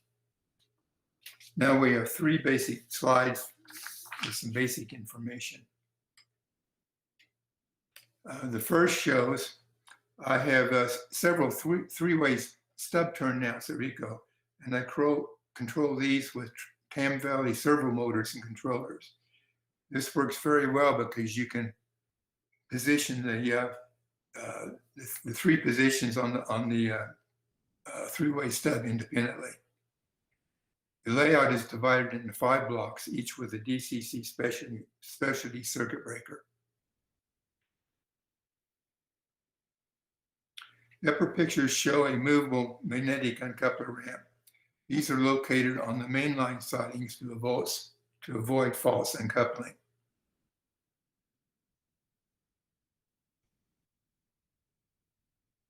Before any of the cars or rolling stock run on the layout, they must go around a 24-inch test track. I have spent a lot of time fine-tuning trucks and couplers for smooth operation. And in the right, transmission fluid is my preferred track cleaning liquid.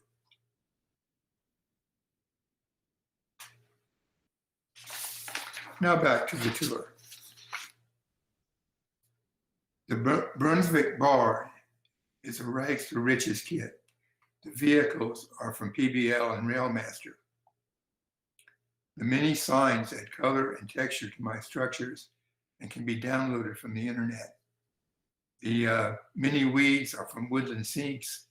The woodland scenic grass of various colors has been mixed together.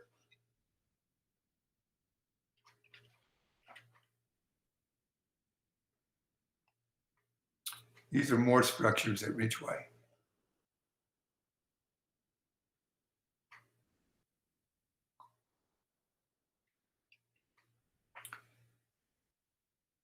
This is along the San Miguel River.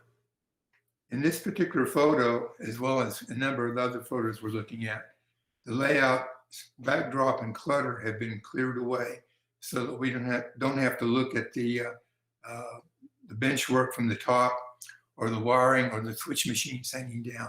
And all of this has been cleared out in Photoshop with a new backdrop picture added.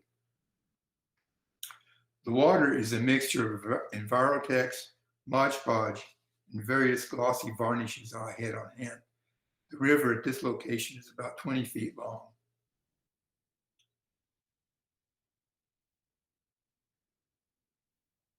The larger trees are made from cassia and balsa wood. Aspen trees are mostly from Scenic Express. They're super trees. If you ask very nicely, they're available in an O-scale size. This scene is directly under Rico, so I kept the track arrangement very simple so that the operators would not have to fight each other for space.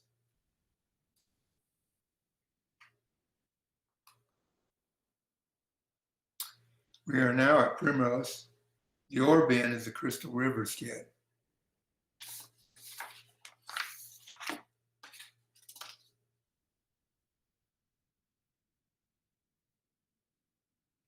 This is trestle 37B at Belk. Number 454 is a PBL hybrid model, has a cast frame and plastic shell, and it runs very nicely. It has all the detail of a regular brass locomotive, but at about half the price.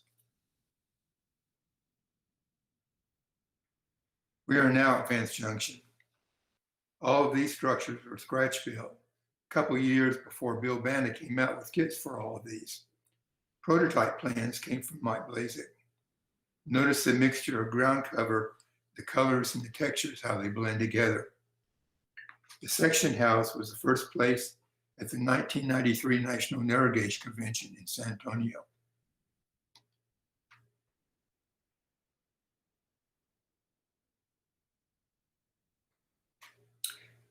Small structures and trestles add almost as much interest as the bigger models do. Silicone caulking was used for the falling water. It took me a couple of tries to get this done before it looked fairly decent.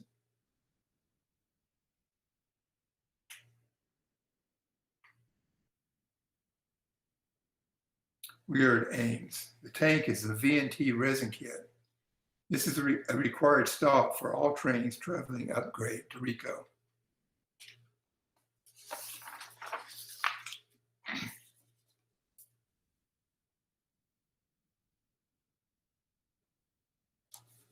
Scenes from an operating session. There is plenty of work for 5 to 7 operators. Typically, the only narrow gauger in the group is the one that's doing the rail fanning. The 2 crews at the bottom have finally gotten their trains past each other. I suppose that's why they're smiling.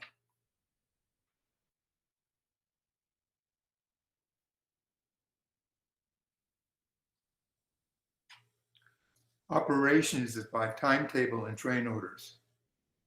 On the schedule, the time is real time, but it does not matter since, like the prototype, the trains always run late. The timetable tells the operators who and where they have to meet, and that's why it is color-coded. There is normally no interaction with the dispatcher.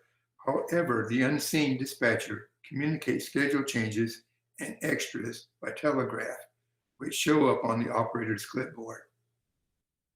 Car forwarding is by waybills based on a simplified RGS waybill. After working for several weeks on these, I realized that I had basically just reinvented car cards. Notice that the waybills and the waybill boxes are color-coded, again, to help new operators.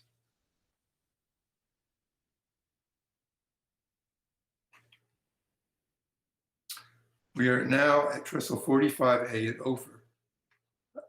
This trestle has also been shortened a couple feet to make it better fit the space.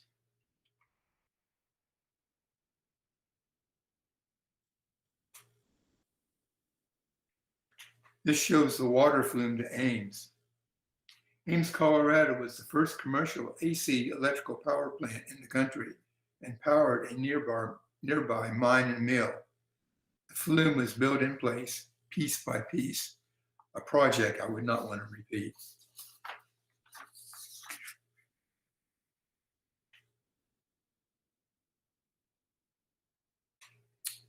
We are now at Ophir. The Alta tram house is covered with Campbell's corrugated aluminum. This has been treated with Archer's etchant and weathered with acrylics and chalks. The beautiful Ophir General Store in the background was built by Lynn Wickersham. Thanks, Lynn.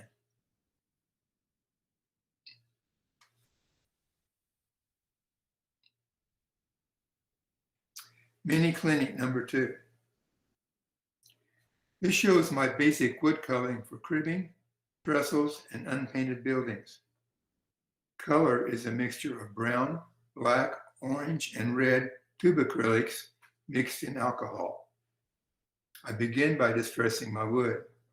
Then I put a bundle of wood into the mixture. When you take the wood out of the mix, it is a really gooey mess. But wipe the wood off with your fingers and you get the wonderful high country color and streaking effects that you see in Colorado. And you'll see this coloring in many of the pictures around the layout.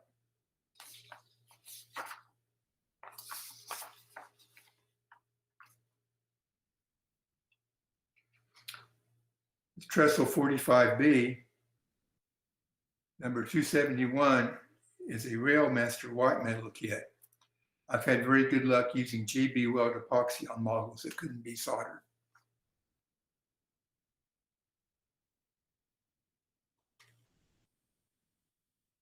Matterhorn is a combination of the Ophir siding and the Matterhorn mill complex. The 20 stat mill has Western scale models mill equipment. The model was best to show at the National Narrow Gauge Convention in 2000 at St. Louis.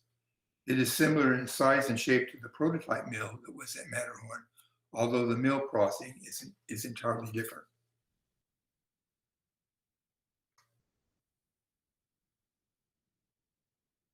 Here's the mill's interior with its mill equipment and its board-by-board construction.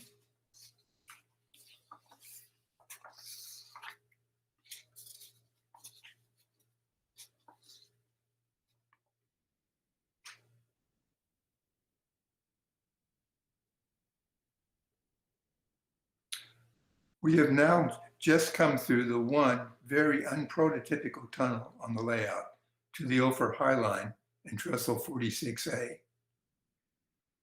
I made a styrene jig for the concrete trestle foundations with individual styrene strips that allowed the plaster to ooze out between the boards, just like the concrete did on the prototype.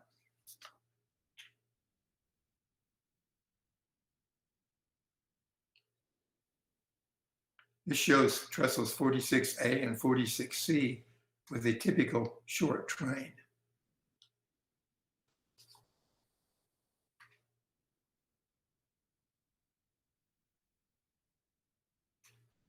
This is 46D as originally built.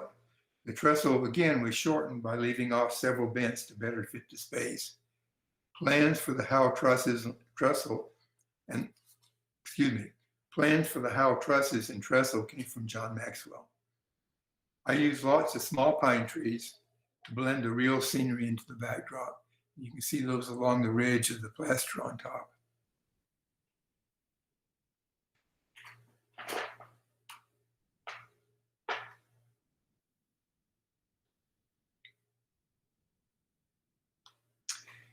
The RGS story, volume 2, shows a photo of a small sawmill built at the Lizard Head Y.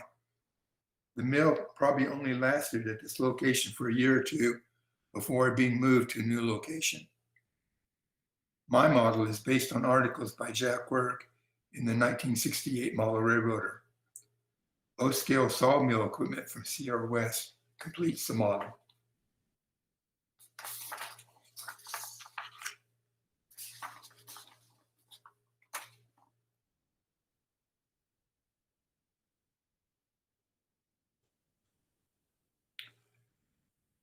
We have now crossed over the Duck Under.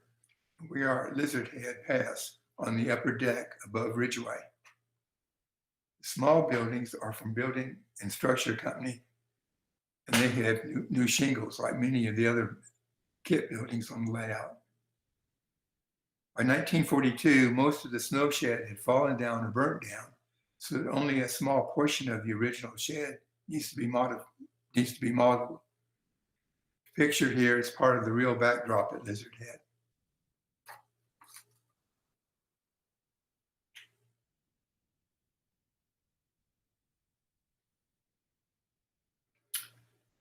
Around 1939, the RGS purchased a group of mostly box and stock cars, the so-called Miller cars, from the then defunct Colorado and Southern.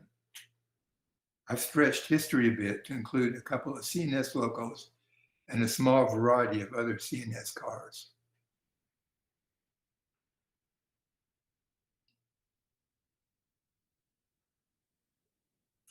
We are now at Burns. This was the last stop before coming to Rico. The gas station was modeled after plans and photos by Chuck Doan. All of my locos have Tsunami decoders and lights. Gooses and some of the locos also have current keepers. I am running my Digitrax on the HO setting, which gives about 14 volts on the track and allows the current keepers to charge up and work properly.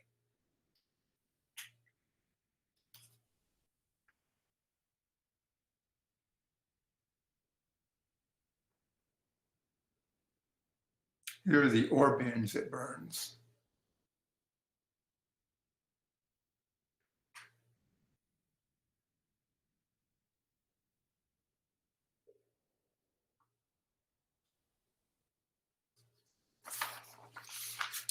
We're now at Rico. The engine house is a Hydrocal kit by Jim Wild. It was built full length, but only models 2 of the 3 stalls.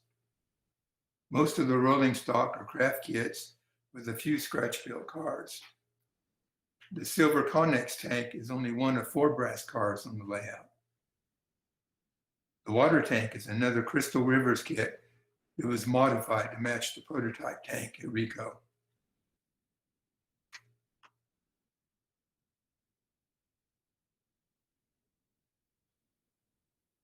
I like to weather my models, sometimes to excess.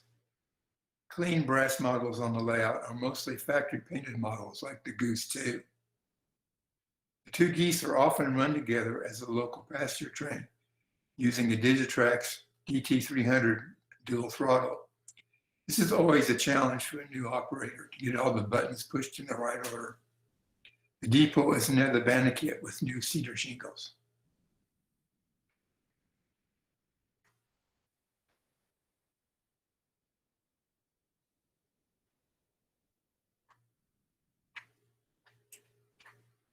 Here are 2 views of the same location,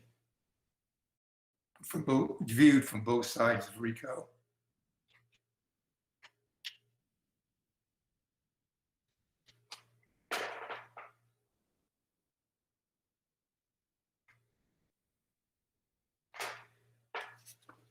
The hotel was scratch built based on the familiar Thomas York O-scale kit.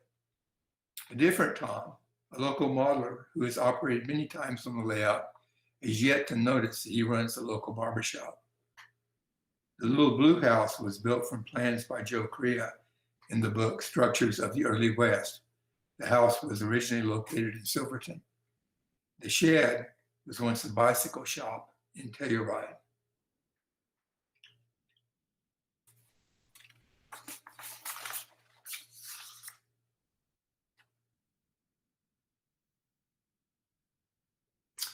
If you want to see trains run, I've done this clinic once before, and last time we included a video. Go to the National Narrow Gauge Group's layouts, Kennellers, on YouTube, and the video begins at about minute 37.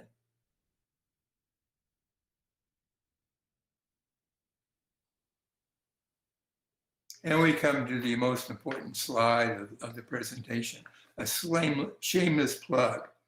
We're doing a joint convention, including the Mid-Continent region, the Lone Star region, and the Indian Nations division here in Tulsa. Please take a look at the website. It's 2021tulsaunion.com. The convention is going to focus on clinics. We've got a good group of clinicians coming, model contests and layouts. For the layouts, we're going to have both tours and operating stations. and note that most of the layouts included were part of ProRail in 2019.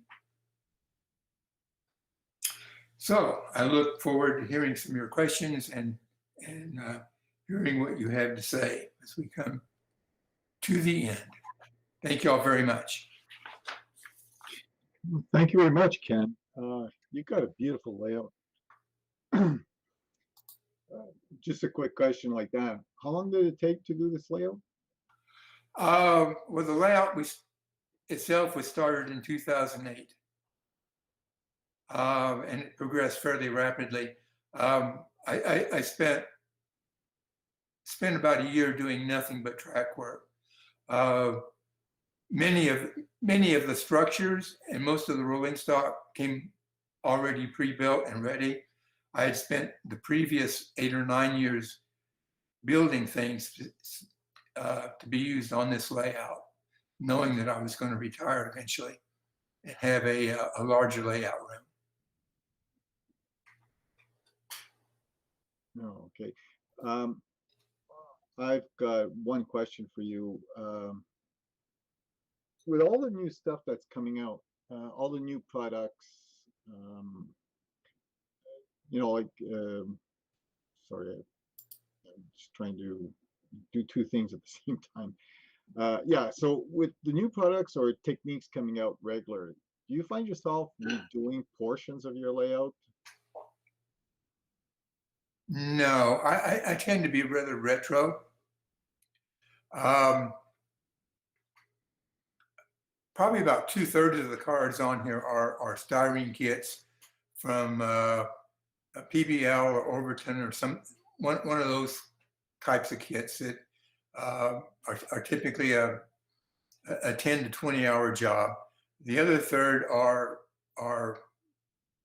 sticks in a box kits, like from Tamalico, which are rather old style type of kits.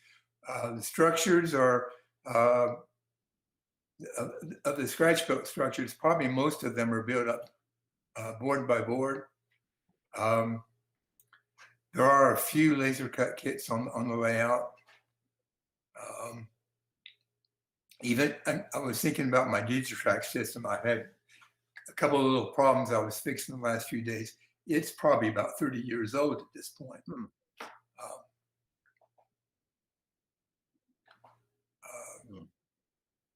About the newest things on there that people might think of as being new are probably the Tsunami 2s.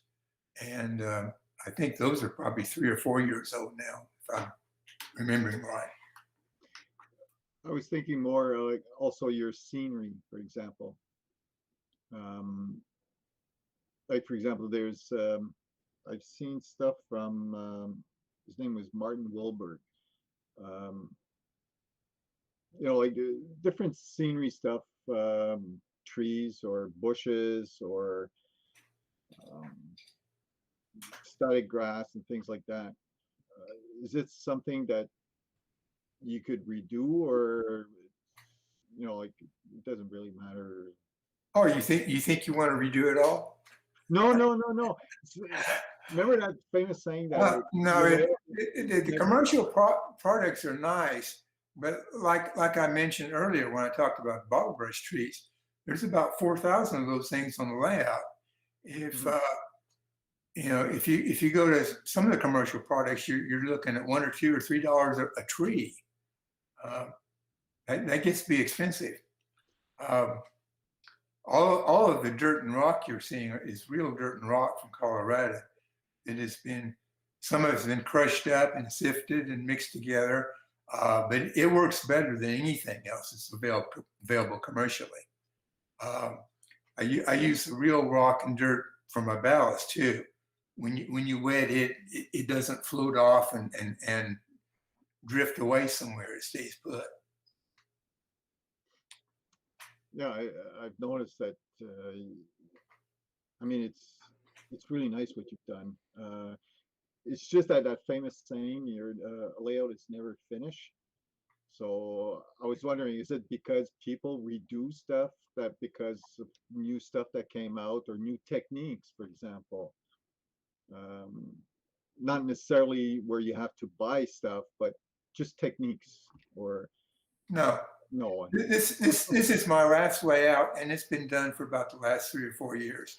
About the only thing I'm doing now is adding a car every now and then, and fixing things that the operators stick their fingers into. Okay, it's really enjoying the layout now. Pretty much, yes. Yeah. I've always been basically a builder. I like building things. The operations part of this has come. It's been kind of a late sort of thing, but it's been spurred by the fact that all of the serious modelers here in Tulsa are operators. Most of the other layouts were designed from the very beginning to be operating layouts. So I kind of had to join the group or just be ostracized. Can you remind us, what's the size of your layout again? It's September 15th and 16th, 1942. I've always liked Colorado in September. If you look through the pictures, you will see the aspen. Some of them are green, some of them are yellow, some of them have changed to a reddish orange. That all occurred within those 2 days. 1942 is really a neat time because both the Denver and Rio Grande and the RGS are right in the middle of doing relettering all of their equipment. So that means instead of having 2 lettering styles, you can have 4 lettering styles. The other thing that's really neat about 1942, you're right in the middle of World War II. Rumors persist that materials for the first atomic bomb came out from along the RGS right away, down around vanadium. So that adds a historic interest to the layout, I think. Yeah, it makes for a good talking point. But going back, what's the size of your layout? It's 23 by 23 and a half. That's a good size. Mm-hmm. So let's see if we've got more questions here. Gorgeous layout. Great presentation.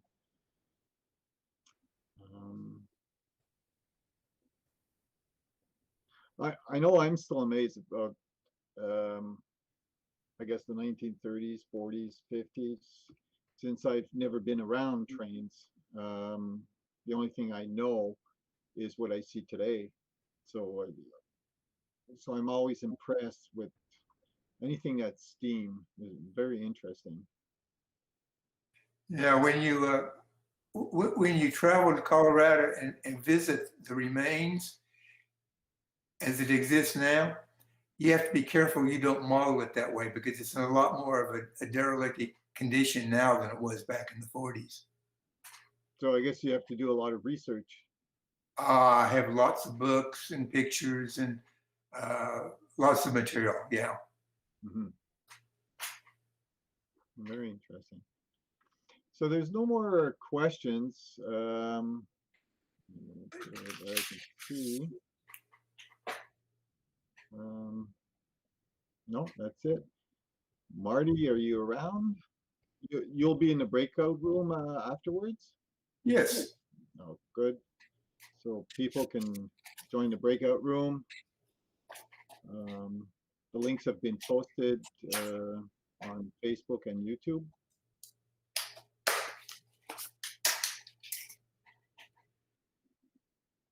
Yeah. Brad? Yeah, they have. Sorry So about that. I was delayed. The buttons. I was busily talking to someone over in the chat room in the breakout rooms, and got way late. But I no, thought you had those clients. I those thought you were had clients in your spectacular store. photos. Huh? I thought you had clients in your store. That's why you were busy. I was busy doing a model behind me, but anyway. how's the breakout rooms going, Martin? Before we farewell Ken, and I'm sure he's going to jump over there and answer any questions that everyone's got. But Okay, how's it been where for I'm the day? supposed to go now? They've not been too bad. There's a few people. There's a couple of people waiting for Ken over there already. So yeah, it's been slow on the uptake, but being as we're getting to the end of our stream, I reckon we can let everybody know that afterwards there'll be an after show chat going on at wearby.com/MRL-Aussies.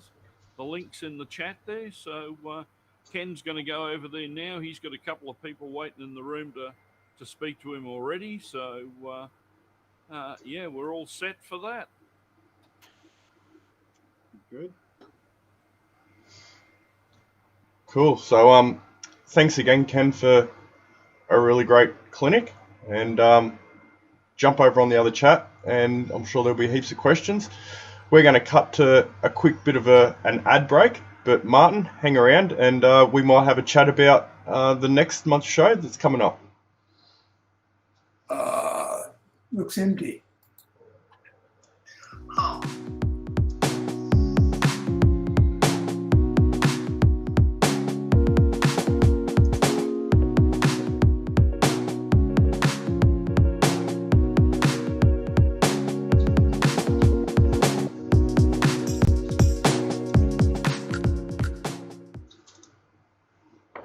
Hey, this is Tony Cook.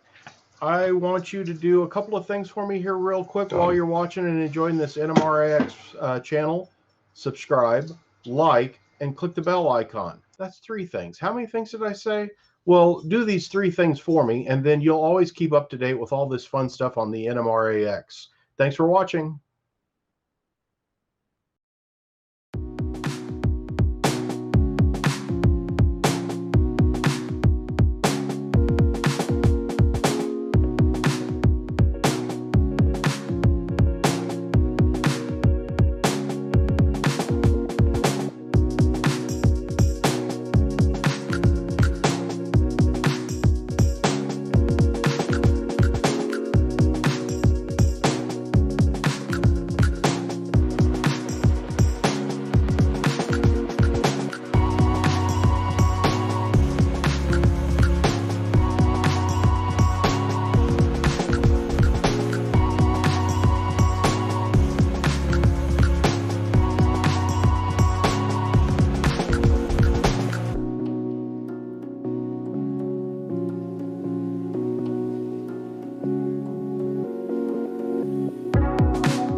Be right with you guys. Just give me a second here.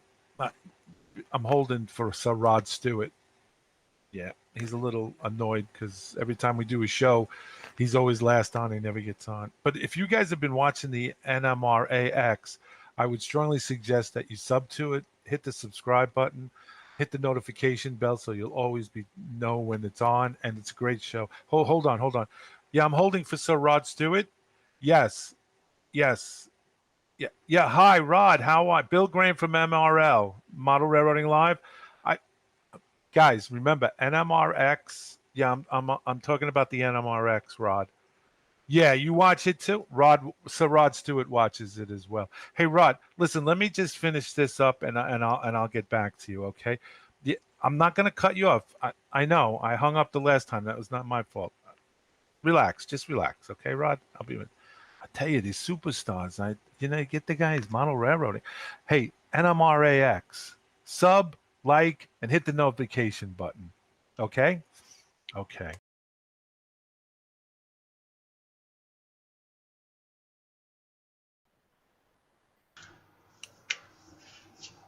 Okay, so we're back at Mission Control, and we thought we'd give you a bit of an update of what we've got for next month. We've got 4 more great clinics coming up. Tony Cook is coming back. I always look forward to a clinic from Tony. He's got the voice for radio. He has, but he's doing a chat on the U25B. Now, being as I model Victorian Railway, Australian, I wouldn't know what a U25B is, so I think I better have a little look at that one. Then we've got an international flight booked, Brad. We're off to Namibia. Ooh, we're back flying. Yeah, we're going to do some rail fanning in Namibia on the southwest African coast. We're going to head to Speed's homeland and see what trains are happening there. Cool. I'll look forward to Then that one. we've got David Pops coming on, and he's got a clinic on weathering the Rapido passenger train. So back to a clinic. And then to finish it off, one that I think will generate quite a bit of interest. Pete and Tom are doing one on camera cars, but I noticed the camera cars that they've put together have got pan, tilt, and zoom functions on their cameras as well. So when you put the train in reverse, the actual camera turns around and faces back down the train, so you can see where you're going or see where you're not going, as it is if I'm driving. But anyway, Yeah. that's another story. Maybe it might eliminate a few of those accidents, hey, Martin? Well, it could do, but that'll be very interesting. So, yeah, there's another full session next month. Now, the chat room's open over on the breakout rooms there at wearby.com /MRL-Aussies. The link's in the chat there. So you guys can head on over there. I think Brad and I are going to head over there in a little while to have a bit of a chat. So that's about all I've got, I think, here. Have I left anything out? Or No, I think the only other thing that may pop up after next month's show is an awards segment. We're busily working in the background trying to put some information together. So hopefully we'll have that all finished, and that'll follow on straight after the show. That's correct. So we'll have the 4-hour stream next month, and then after it, the award show. So for the NMRA. So, well, that's all I've got here. The sun's come up. It's now daylight outside. Being we started at what, 3:30 or something like that this morning. I was up at 3 this morning. Yeah, early start. So we'll head over to the chat room, and we'll catch you all later. Yeah. So just before we get over there, if you liked what you're seeing, don't forget to hit the bell icon in YouTube, subscribe. You'll be notified every time we go live, and jump over onto the Facebook page, and you'll also see all the events there. So catch you later. See you soon.